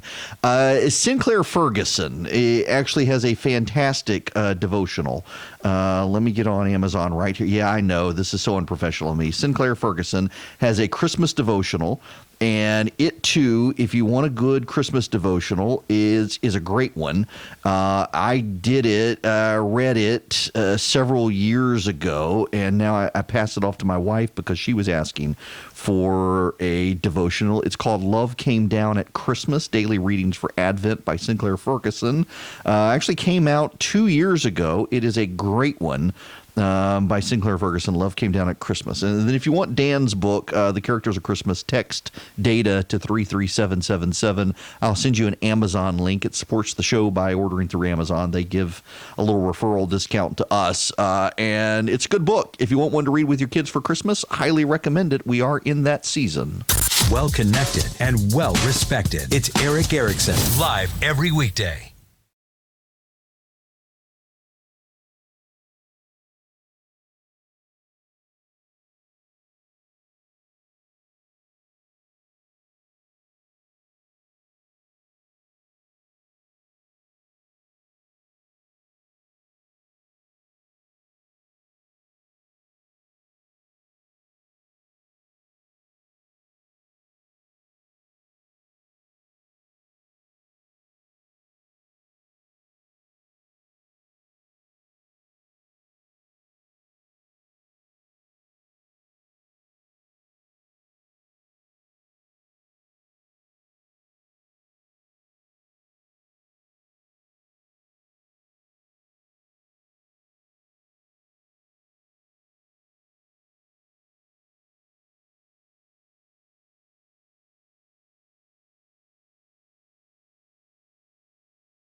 I gotta give a shout out to an anonymous person. I have no idea who this person is, but there's a story, WMAZ down in Macon. There's a layaway Santa in Middle Georgia, and he has been paying off, he or she, nobody knows who this person has been paying off people's layaway purchases, which, I've never used layaway. People buying stuff, they put it on layaway and contribute money over time or pay money over time to eventually get the stuff. There's a story out. In fact, I asked Chris Burns to come by later this week to talk about people are still paying off debts from last Christmas. People go in debt because they want to keep everybody happy for Christmas.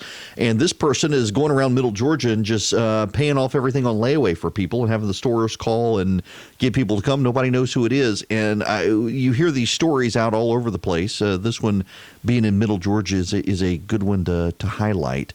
The other thing worth talking about is there's a story in the Wall Street Journal, and I've seen the story crop up over the years, that fake Christmas trees are now more popular than real Christmas trees, that increasingly Christmas tree farms are going under as people go with the fake trees that don't leave a mess behind.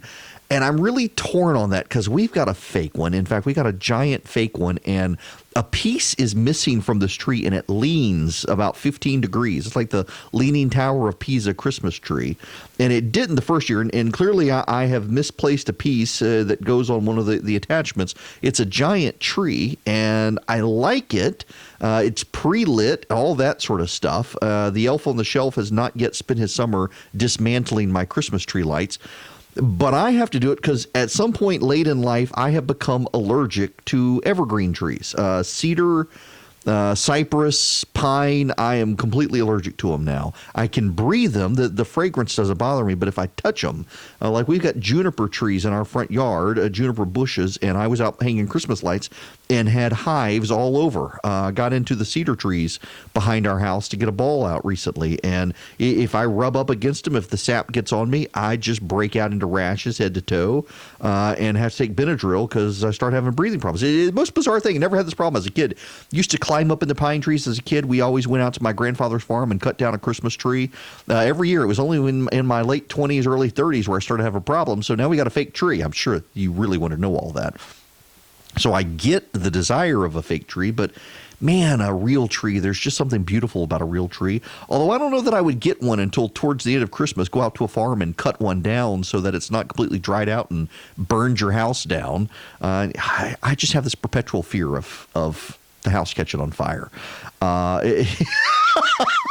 Charlie says I need bubble wrap. He may be right. So I went the day after Thanksgiving. I got a gun. True Precision sent me a custom Glock. They had modified it for me. Absolutely beautiful. It was a gift from them. They listened to the show, wanted to get me this Glock. It's a 43X, and went to the gun range with my son, 10-year-old. He wanted to try 22, and so he's trying the 22. I'm trying the 43X, and the safety glasses keep fogging up on me in the gun range, so they're not pushed up onto my forehead, and there's no problem there. I'm shooting the Glock, and it's great, 9mm, and he's worn out, he's tired, he's ready to go, and he's still got like 10 rounds left to shoot. And so I just decided I'd take the Ruger 22 that he was shooting, and I would rapidly get off all 10 shots, and one of the shell casings bounced off the wall and slid down through the top of the safety glasses, hit me in the eye, and it burned me under my eye. It looks like a cut. It's a burn. And it also, the top of it got my actual eyeball, and it was days before I could see out of my left eye again. I called a friend of mine who's an eye surgeon, and he said it would heal itself, use eye drops. So I did. And sure enough, it did, but I was a little bit concerned there for a couple of days. I tell you, the accidents in my family, we always have these crazy things happen. Now, we need to move on from my crazy things to the other crazy things happening in the world, including Atlanta. has decided to ban plastic. They've become one of those places that needs to scratch the itch of white rich people who feel good about themselves. They vote for Pete Buttigieg and they ban plastic straws. Hartsfield-Jackson, Two Dead Mayors International Airport is going to ban plastic drinking straws, but not just plastic straws. They want to ban utensils as well. Plastic utensils. Now, just so you know, in airports, you can't have metal utensils. So what are they going to do? In some places, they've started doing these gross balsa wood utensils that when they get wet, they start to swell and the wood gets soggy in your mouth and you wind up chewing off. It's horrible. It's probably another reason we need to take over the airport of Atlanta. The state needs to take it over. Burt Jones, from where's Burt from? From Jackson, I think, Jackson, Georgia. He has offered legislation the last 2 years in a row for the state to take over the airport, and I agree with him in principle. While I actually think the mayor of Atlanta, Keisha Lance Bottoms, is doing a good job, much better than Kasim Reed, she completely controls the airport. She's in charge of the airport authority. She appoints all the people. They appoint people. They're all beholden to her. There's no oversight from city council. That's why Kasim Reed and all his people got in trouble with the feds over the airport, among other things. And this is a major part of the Georgia economy. And it's one person, the mayor of Atlanta, who is in charge of a major economic engine in the state of Georgia. And now the Atlanta City Council, stretching their legs on the issue, wants to ban plastic products in the airport. Can you imagine? Paper straws are gross, but the forks and the knives and stuff too, horrible. We'll get into this and more when we come back.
Hello and welcome. It is Erick Erickson. I'm sorry.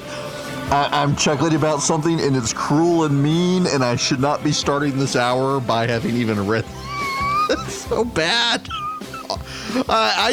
Internet commenters are the worst people on the planet. I say all the time that President Trump is like an internet comment section come to life.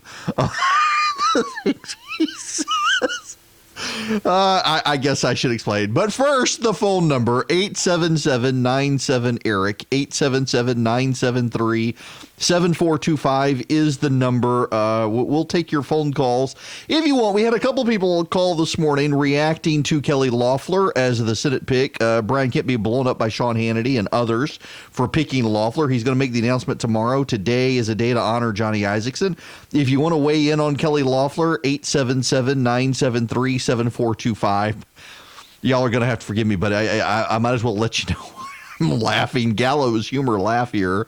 Passengers spent 11 hours in the air only to end up where they started. This from Fox News. A flight from Amsterdam to Mexico City was forced to turn around 5.5 hours into the flight due to a volcanic eruption. The plane was reportedly unable to land at another airport because it was carrying horses. KLM flight 685 from Schiphol Airport to Mexico City was over Canada when the decision was made to turn around. The plane returned to the airport it originated from, making it a very long flight that went nowhere.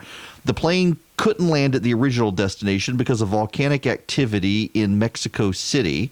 The eruption created unfavorable flying conditions. The airplane would normally land at an alternate airport, but it was carrying a cargo of horses. And between visa requirements for passengers landing and the paperwork and legal requirements related to the cargo of horses on the plane, there were horses. Think about that. There were horses on a transatlantic flight from Amsterdam to Mexico City. And so they couldn't land. They had to turn around. It wound up being an 11-hour flight between Amsterdam and Mexico, which is just kind of extensively crazy. What a long flight. Now, it was if you're curious like I am about these things, it was a 747-400 that was flying, and it landed, my goodness gracious, and had to, goodness gracious, how bizarre. You should also know that this plane has had, when you look at it, actually, it's this plane. It looks like this trip has had a history of turning around and going back. There were bird strikes. There were fuel dumps. I'm scanning Twitter right now with this airline flight number. This is KLM flight 685 between Amsterdam and Mexico City, and just on it goes with all these things. There's been bird strikes that have caused this plane to turn around.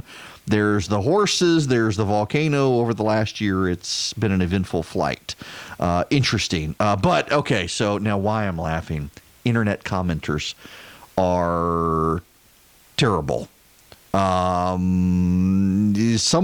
on this Fox News article, the second from the top comment is, I hope Sarah Jessica Parker wasn't on that flight. They would think a horse was trying to sneak off as a passenger. Oh, internet commenters are the worst. My goodness. Okay. Now, we should actually move on to other things. We'll get into the plastic stuff here in a minute, but just a public service health announcement for you guys. Georgia is having the highest rates of flu right now. I am one of those people who the flu shot has always made me sick, and every doctor swears I don't have the flu. I have always been hesitant to get the flu shot because every single time I get the flu shot, every time I get the flu shot, I get sick without fail.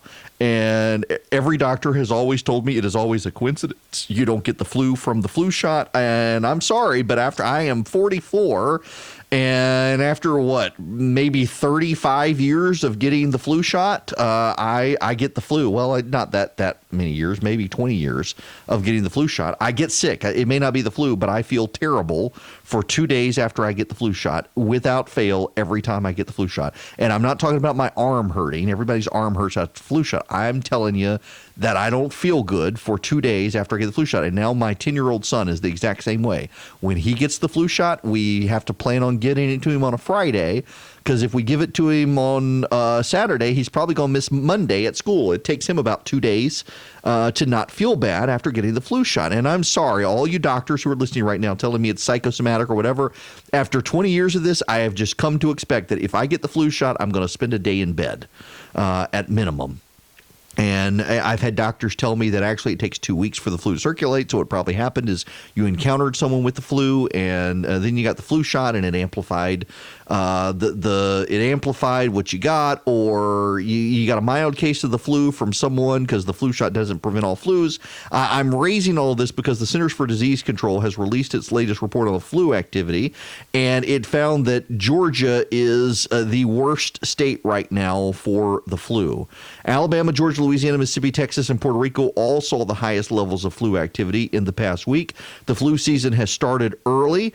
I have a bunch of members of my family got together for Thanksgiving, and they all had the flu shot and still got sick, got the flu, but a milder case than they otherwise would have had. And I am told by several friends of mine who are doctors that there is one strain of flu circulating that the flu shot is not preventing this year, but most of the strains that are circulating are being prevented.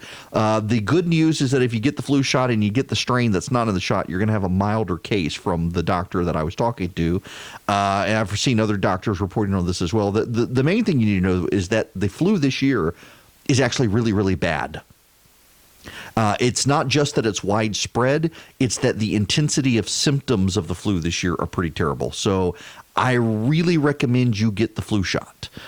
If you haven't, particularly if you live in Georgia, you need the flu shot. I can't recommend it enough. And I'm one of those people who I don't like to get the flu shot. I get sick every time I get the flu shot. I'm tired of doctors telling me it's in my head. After 20 years of this, I know good and well that I'm sick. I have fever. Fever is not in my head. I have to be in bed for a day, but it sure beats getting the actual flu. Several years ago, Christy and I were dating, so it's been 21 years ago now. She got the flu, and I was at Mercer. She was in Carrollton, so I drove up from Macon to Carrollton. I was headed to my family in Louisiana. I stayed overnight with Christy and her family, and she got the flu. I did not realize that she didn't realize she had the flu. I got up the next day, drove to Louisiana. I got there and got a call from her saying that she was pretty sure she had the flu. I got my entire family sick. That was... Gosh, when were we dated? That would have been 1999, I guess, and Christmas in 99. And I have gotten the flu shot every year since. And now, of course, Christy has lung cancer. So we kind of, in our family, we make sure we take care of ourselves with the pneumonia vaccine and the flu vaccine. We do not want my wife getting anything in her lungs, and it still happens. She actually got the flu this past year, even though she had the flu shot. And we were in the emergency room 3 days in a row. It was bad. So we try to avoid people like the plague during the flu season. It's difficult for us sometimes to go to church with her during the flu season because she's so susceptible to things getting in her lungs. I'm sure that's more than you wanted to know. All of this is to say, please get your flu shot. Get your flu shot. Now, let us spend a moment here. For those of us outside of Atlanta, but who have to go through Two Dead Mares Airport because we're flying somewhere outside of Georgia, the Atlanta City Council has voted unanimously in favor of a ban on non-compostable single-use plastic bags, straws, and styrofoam used to serve food at city buildings and at Two Dead Mares International Airport. The plastic ban the City Council voted on would allow for a year to pass before it takes effect. Even then, it will apply only to businesses on new airport contracts struck after the effective date. They said this is catching up with consumer demand. I I'm sorry, there is no consumer demand for paper straws. Have you been to Ted's Montana Grill? Plastic straws are gross. Or I'm not plastic straws. Paper straws are gross. Paper straws get soggy. They're not good. They have a weird texture in your mouth. People do not like them. In California, people are actually importing plastic straws from Amazon.com and then carrying them with them to restaurants to use plastic straws, where it is illegal to use a plastic straw. And then you've got this issue with Two Dead Mayors Airport. Two Dead Mayors Airport, you're not allowed to have metal utensils. Now, for those of you who have no idea, at Two Dead Mayors Airport is Hartsfield-Jackson. They're both dead mayors of Atlanta. And it started going through Hartsfield-Jackson. It was so controversial when they added Jackson to Hartsfield. I just call it Two Dead Mayors International Airport because it is two dead mayors who the airport's named after. So Two Dead Mayors International Airport, some of the restaurants there already use compostable materials, including plastic straws that they have that are compostable, and they use plastic utensils in most places because you can't have metal utensils.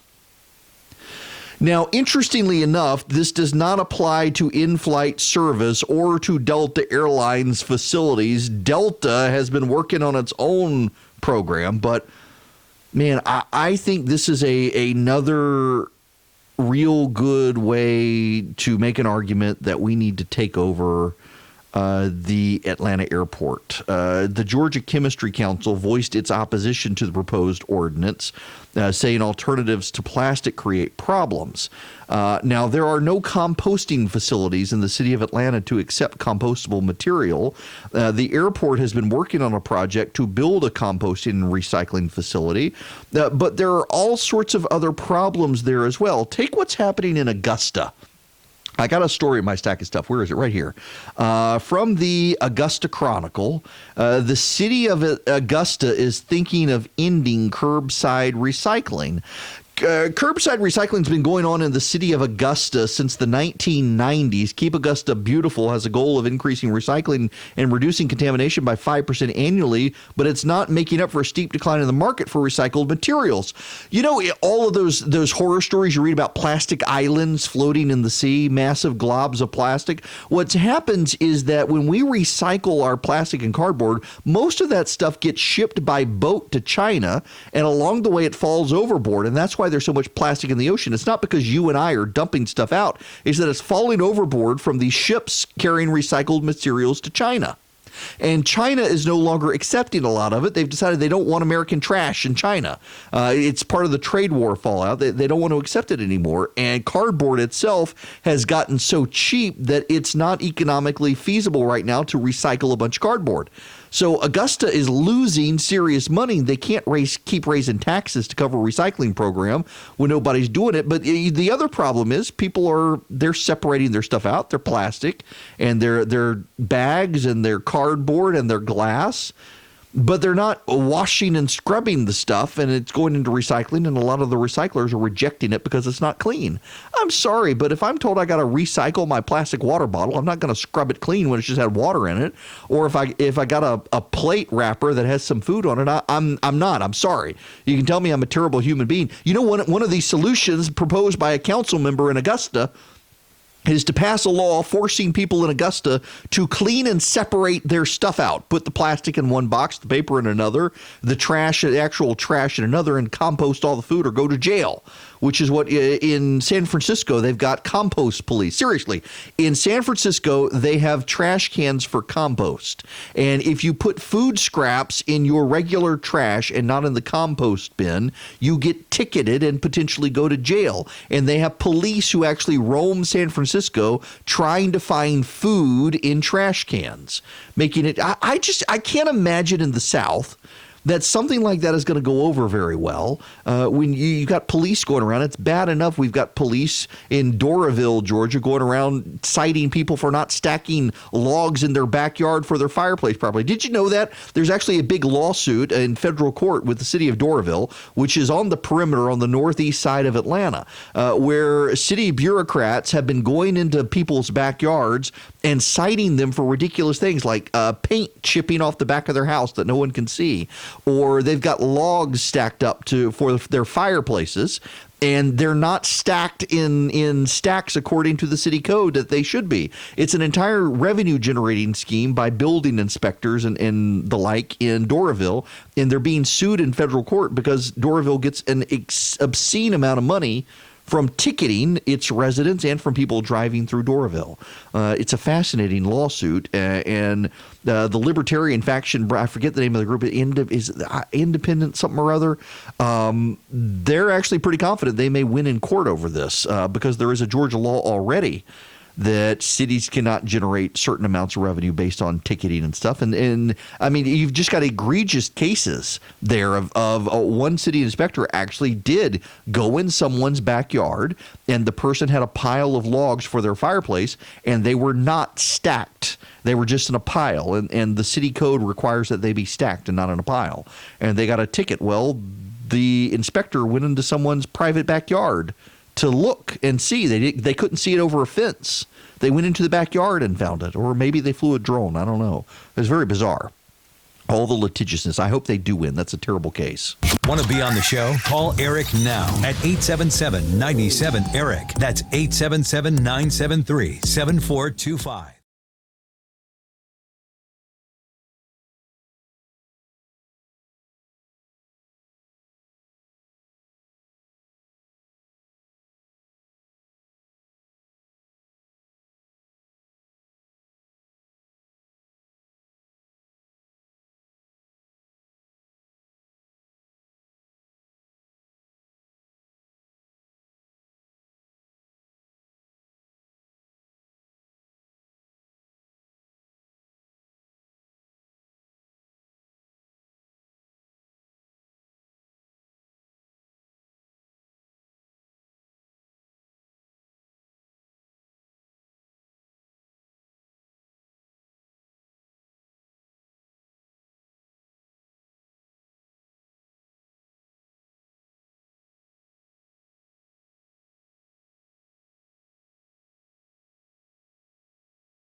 Yes, you should know that I'm going to send out tomorrow my ginger molasses cookie recipe. So I love ginger snaps. I do. I like ginger snaps. I like to eat. Have you seen the live stream? But my mother-in-law, no, I take it back. Who was it? It's my friend Jeff. His wife has a ginger cookie recipe from her grandmother. And what I like about it is that it's chewy.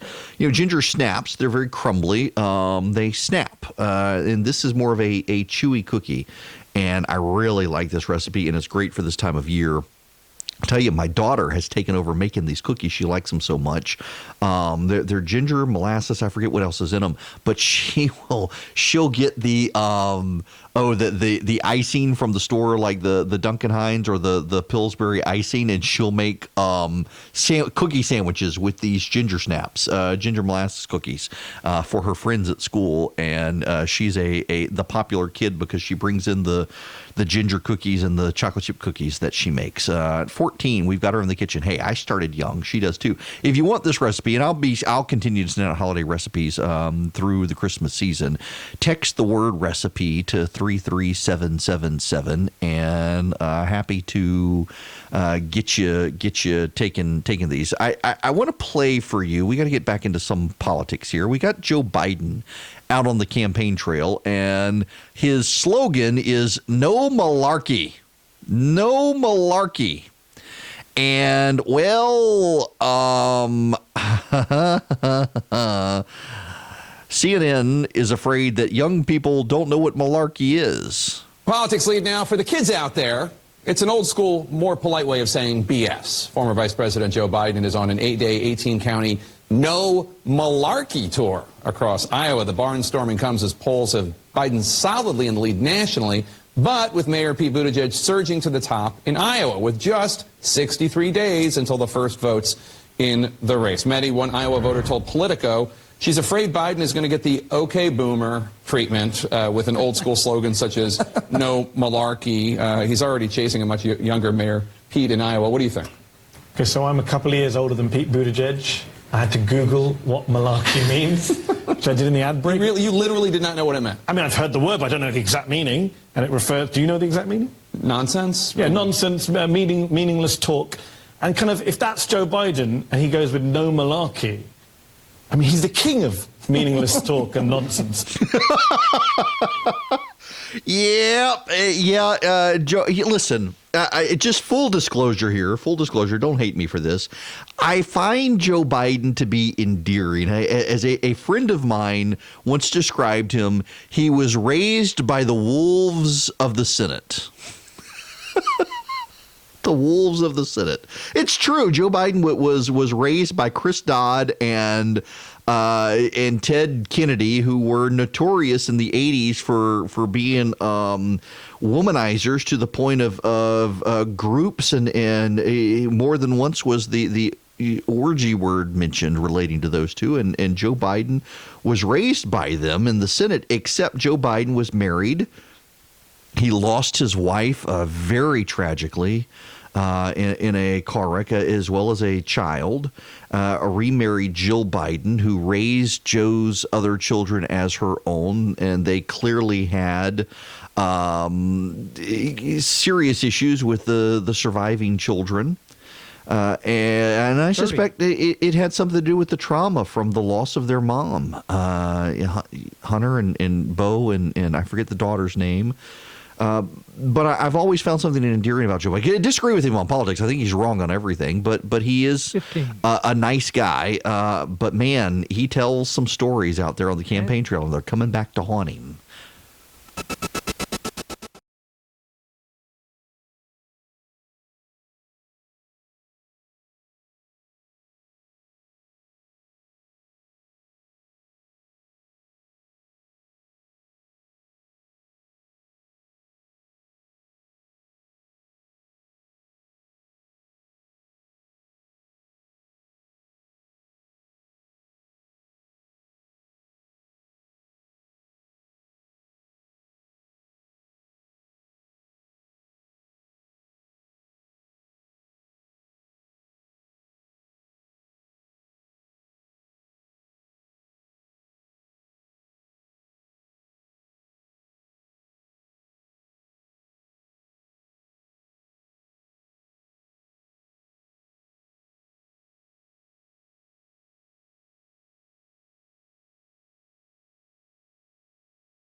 Jeb Bush is one of the nicest people you will ever meet. You can clap. He's a very nice person. Whether you agree with politics or not, he's a nice person. And he is being savaged by Democrats today for pointing out Elizabeth Warren's hypocrisy. You will recall, let's see, I think I've still got the audio. Let me see. Do I? Well, no, maybe I don't. It happened in Atlanta.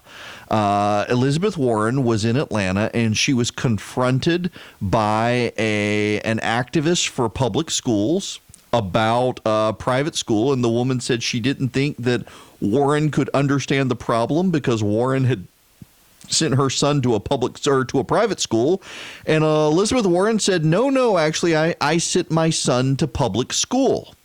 It turns out that not only did Elizabeth Warren send her son to a private school, but sent him to one of the most expensive private schools in the country, a private school in Philadelphia. And people are calling BS on her for this claim that she sent her son to public school. Now, in fairness to Elizabeth Warren, she sent her son to public school through 4th grade. But in 5th grade, she sent her son to private school where he graduated from that private school.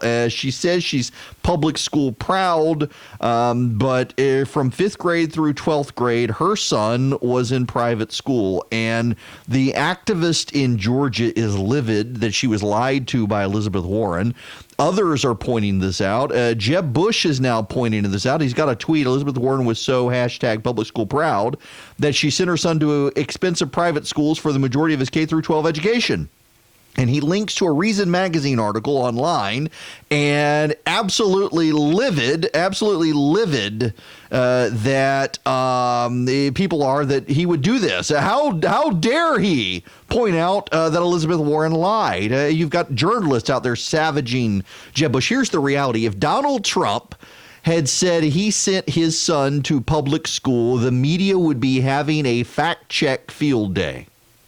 But it's precious Elizabeth Warren who lied to a Democratic voter in Atlanta. And the media is not only giving her a pass, but they're attacking people for pointing out that she lied. They're going after her kids. No, they're going after the fact she's a serial liar. All of these people in the media who seal clap all of this nonsense about Donald Trump and lies and fact checks and the like, they serially pass Elizabeth Warren, who also out there today. Listen to this from Elizabeth Warren. I spoke and I wore my pink Planned Parenthood scarf. Now that's 2. So here's my plan for number 3. I'm going to be wearing that scarf when I'm sworn in as President of the United States. Elizabeth Warren telling people that when Donald Trump was sworn in, she wore a pink Planned Parenthood scarf, and she intends to wear it on Inauguration Day when she's sworn in. It is the child-killing cult of Planned Parenthood. She's just decided to own her radicalism. She's decided to own being a leftist. She's decided to own taking people's money. She's decided to go on the warpath, and not just a culture warpath, but to also go on the warpath against successful people in this country. She wants to tax everybody for everything. And guess what? Elizabeth Warren is cratering in the polls. She is falling completely flat in the polls. In fact, she is down significantly. Let me pull up the Real Clear Politics average real quick on the fly here. Elizabeth Warren in the Real Clear Politics polling average has completely tanked. She was, she had gotten as high as 26.8%. Joe Biden at 27%, Elizabeth Warren 26.8%. That came, let's get the numbers right, that came October 8th. And she is now in the Real Clear Politics polling average December 2nd. Yesterday, she's at 14%. So she got all the way up to, let's see, her highest was 26.8%, and now she's at 14%. Pete Buttigieg, meanwhile, is the beneficiary of this. Pete Buttigieg has skyrocketed. He was nowhere back in April. I mean, he was hovering around 3%. Buttigieg is now at 11.4%. Kamala Harris has cratered. Kamala Harris is now down to 3.4%. She had gotten as high as 15%, and now, of all people, Mike Bloomberg is now ahead of Kamala Harris. As of today, Bloomberg's at 4% in the Real Clear Politics polling average. Harris is at 3.4%. There's a new poll. It has come out. It has put it's the the Harris poll. It's put Bloomberg at 6% and Kamala Harris at 2%. It has Warren at 10% and Joe Biden at 31%. Let me give you just forget the polling average. Biden in the polling average is at 27%. Let me give you the numbers from the individual polls. These are all good pollsters. You need to understand this. There are some bad pollsters in this country. The Rasmussen poll is no longer affiliated with Scott Rasmussen, and it is a terrible poll. I do not rely on it, and I do not treat people seriously who cite the Rasmussen poll as reliable. There are reliable pollsters out there, and these are all reliable here in the updated polling data for the Democratic presidential nomination. According to Real Clear Politics, these are the latest polls. CNN, Biden 27. Quinnipiac, Biden 24. Economist, Biden 23. Politico, Biden 29. The Hill Harris poll, 31% for Joe Biden. That gives him an average of 27. Sanders 16, Warren 14, Buttigieg 11.4. Bloomberg 4, Harris 3.4, Yang 2.8, Klobuchar 2.4, Booker 1.8, Steyer 1.6, Castro 1.4, Gabbard at 1, and Michael Bennett at 0.8. I didn't even realize that Michael Bennett had not dropped out. Deval Patrick, by the way, remember Deval Patrick? Deval Patrick is at 0.4%. Deval Patrick was the guy who was going to come in and save the Democratic Party. He can't even save himself. And then here comes Bloomberg skyrocketing into the field, and the Democrats are really, really upset that this upstart billionaire has jumped into the race.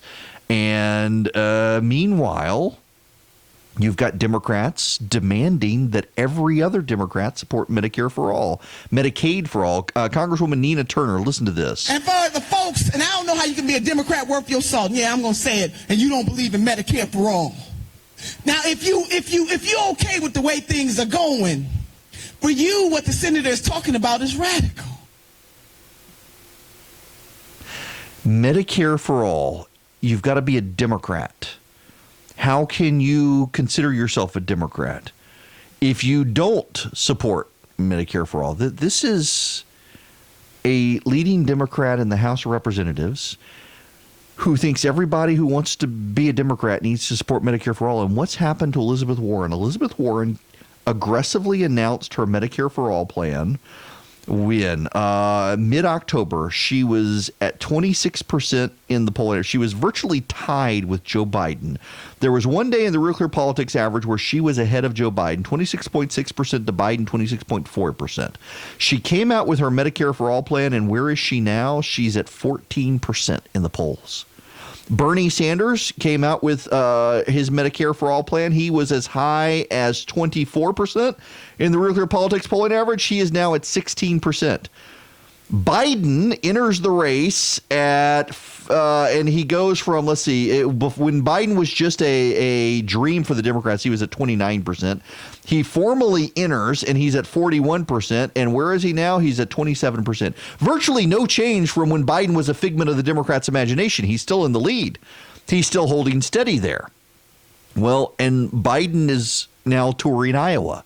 He realizes he's got problems in Iowa. He's realizing he's got to do something in Iowa. He's realizing he's got to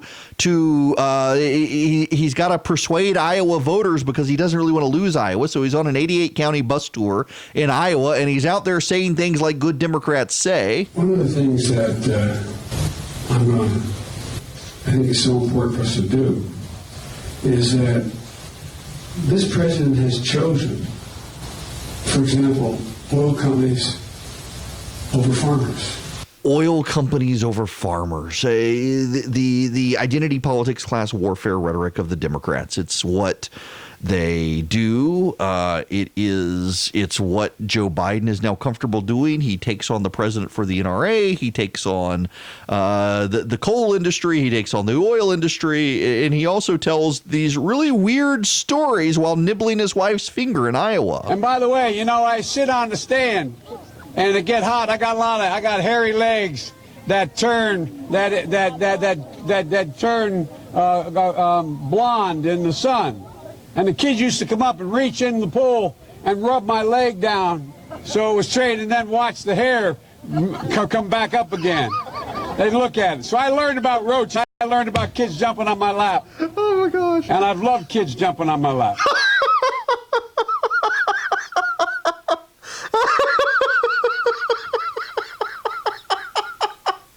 Oh my gosh. I'm sorry. Let's play that again. And by the way, you know, I sit on the stand and it get hot. I got hairy legs that turn blonde in the sun. And the kids used to come up and reach in the pool and rub my leg down so it was straight, and then watch the hair come back up again. They'd look at it. So I learned about roaches. I learned about kids jumping on my lap. And I've loved kids jumping on my lap. Wow. So Joe Biden loves kids jumping on his lap. I can feel my brain melting just by having listened to that clip. He's got these stories. What's the one about corn pop or whatever? Joe Biden and corn pop. Yes. I've got the audio here. Charlie does a good job of doing these things for me, so I can make it easy to find. Joe Biden and corn pop. You do remember this one, don't you? Joe Biden. I learned a lot. And I learned that it makes a difference. This was the diving board area, and I was one of the guards, and there was a 3-meter board. And if you fell off sideways, you landed on the darn cement over there. And Corn Pop was a bad dude, and he ran a bunch of bad boys. And I did, and back in those days, to show how things have changed, one of the things you had to use, if you used pomade in your hair, you had to wear a bathing cap. And so he was up on the board, wouldn't listen to me. I said, "Hey, Esther, you, off the board, or I'll come up and drag you off." Well, he came off, and he said, "I'll meet you outside." My car, these were all public housing behind it. My car, there was a gate out here. I parked my car outside the gate. And he said, "I'll be waiting for you." He was waiting for 3 guys in straight razors. Not a joke. There was a guy named Bill Wright, Mouse, the only white guy, and he did all the pools. He was the mechanic. And I said, "What am I going to do?" He said, "Come down here in the basement where all the pool filter is. You know the chain, there used to be a chain that went across the deep end. And he cut off a 6-foot length of chain. He folded up, I said, "You kidding me?" He said, "No." And they had, in those days, you used to remember the straight razor. You'd bang them on the curb, get them rusty, put them in a rain barrel, get them rusty. And I looked at him, but I was smart then. I said, "First of all," I said, "when I tell you to get off the board, you get off the board, and I'll kick you out again. But I shouldn't have called you Esther Williams. I apologize for that. I apologize, but I didn't know that apology was going to work." He said, "You apologize to me?" I said, "I apologize for that, not for throwing you out, but I apologize for what I said." He said, "Okay," closed the straight razor, and my heart began to beat again. I could listen to Joe Biden tell these stories all day. They're entirely creepy and uncomfortable, but I could listen to them all day. But do we want that as president of the United States? Germany, if you're unwilling to reflate your market and take on your responsibility in the rest of the world as a world leader, why are we the only ones that have that responsibility? Why are we the only economic engine? We are clearly the biggest. We can say to the Germans and our friends in Europe, we're all in this. NATO's important. We stick with NATO. But I'm not sure we need 289,000 American troops at a total cost of $102 billion if you add everything up. Maybe you should do more. Now, if you want to open up your markets, if you're willing to help alleviate third world debt, if you'll step in and help Mexico, if you'll step in and help Nigeria, like we are, then we can play. That's Joe Biden from 1987, before the crazy stories about corn pop and hairy legs and pools. The Joe Biden who talks about these crazy stories, he may be somewhat endearing, but he's also got a deep record that goes back to the 1970s. And when you listen to some of his statements in the past, they line up pretty clearly with the current president of the United States. That's Joe Biden in 1987 saying that Germany and France and other partners connected to NATO need to step up and pay more money than they're paying. They need to pay their fair share. We don't need to get distracted by the funny Joe Biden stories, the downright creepy Joe Biden stories, the hairy legs in the pool stories.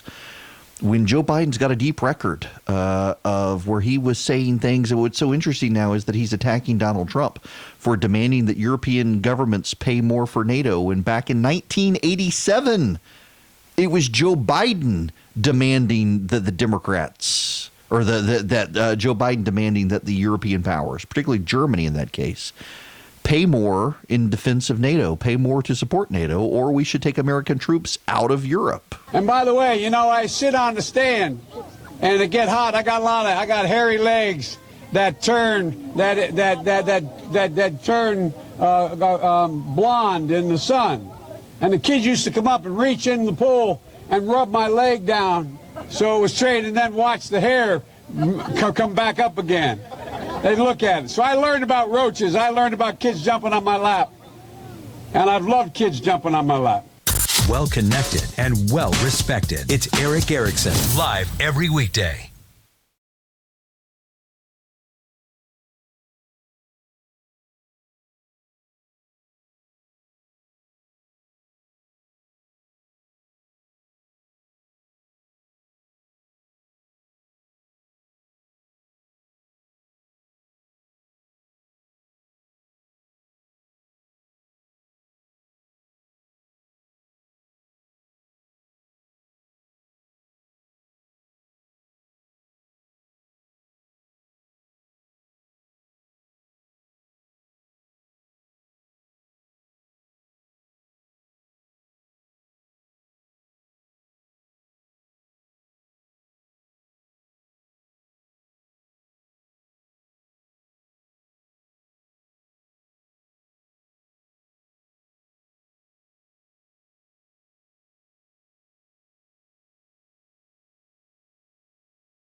During the break, a CNN reporter was texting me to get my thoughts on the Brian Kemp Kelly Loeffler news, and he asked me, how surprised would I be if Kemp shows up tomorrow with Kelly Loeffler and the Senate appointment, who is not Kelly Loeffler?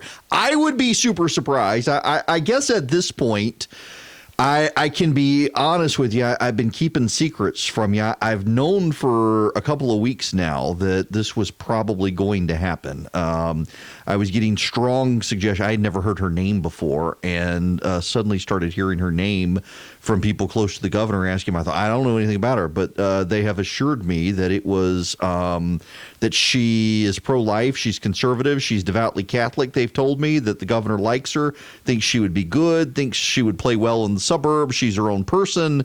And strategically, I think they've done something very wise in that they have allowed her to be her own person who will support the president's agenda, but is not tied to the president, so that she can make ground up in the suburbs where the president doesn't play well. But they've got a problem, and I hope if anyone in the Kemp administration is listening right now, and I know they listen, they really do need to start making inroads to some of the social conservative groups in D.C. They don't want Loeffler to face a challenge from the right. And there are people pushing Doug Collins, understandably so, to make a challenge from the right. Loeffler has given money to Democrats in the past, including Hillary Clinton. I am told, very reliably as a matter of fact, and I explicitly trust the source, the reason for these donations to Democrats were they were in charge of the Senate, and the Senate's Finance Committee was looking into her purchase of the New York Stock Exchange. Loeffler and her husband bought the New York Stock Exchange. And so naturally, of course, they were having to give donations to Democrats who would be easing the transition of this purchase, which is, frankly, the way Washington works these days, and she had to do what she had to do, and that is their explanation for these donations to Democrats. She has never been involved in conservative politics. She's never been involved in the pro-life movement, and I got to tell you, the worldview matters to me. And if she's not grounded in a faith worldview, if she's not grounded in a worldview of being pro-life, that's a problem for me. And they tell me she is, but I don't know her. I trust Brian Kemp. I don't trust Kelly Loeffler because I've never met. I've never spoken to. I don't know Kelly Loeffler. But I know the governor. And I know the governor's heart on these issues is he understands he needs a conservative, but he also wants someone who can be their own person. And so I'm willing to trust him, and I'm willing to tell conservatives, giving the benefit of the doubt. It's offensive to me, honestly. I'm voting for the president in 2020. The president calls me. We talk on occasion. I've known the vice president for a long time. It's very weird to get calls from the president in the middle of the night. It hadn't happened to me in a while, but it has happened more than once. But the president knows how I feel about this. And I've been very honest with the president that I'm put off by this cult of personality around the president. These people who feel the need to hump the president's leg all the time and stay in the president's good graces. And it's not an issue with the president. And you should understand that it is not an issue with the president. It is an issue with the president's supporters who feel like they need to do these ridiculous displays of affection to stay in his good graces and turn on anyone they think the president doesn't like. The president has not come out publicly and said anything about Brian Kemp. But these people perceive that Brian Kemp is insulting the president, and they feel the need to attack Brian Kemp. When the president, the only thing he said has been positive towards Brian Kemp. I wish people would just get over this cult of personality. They're hurting the president in the process. We will talk more about this tomorrow, I'm sure.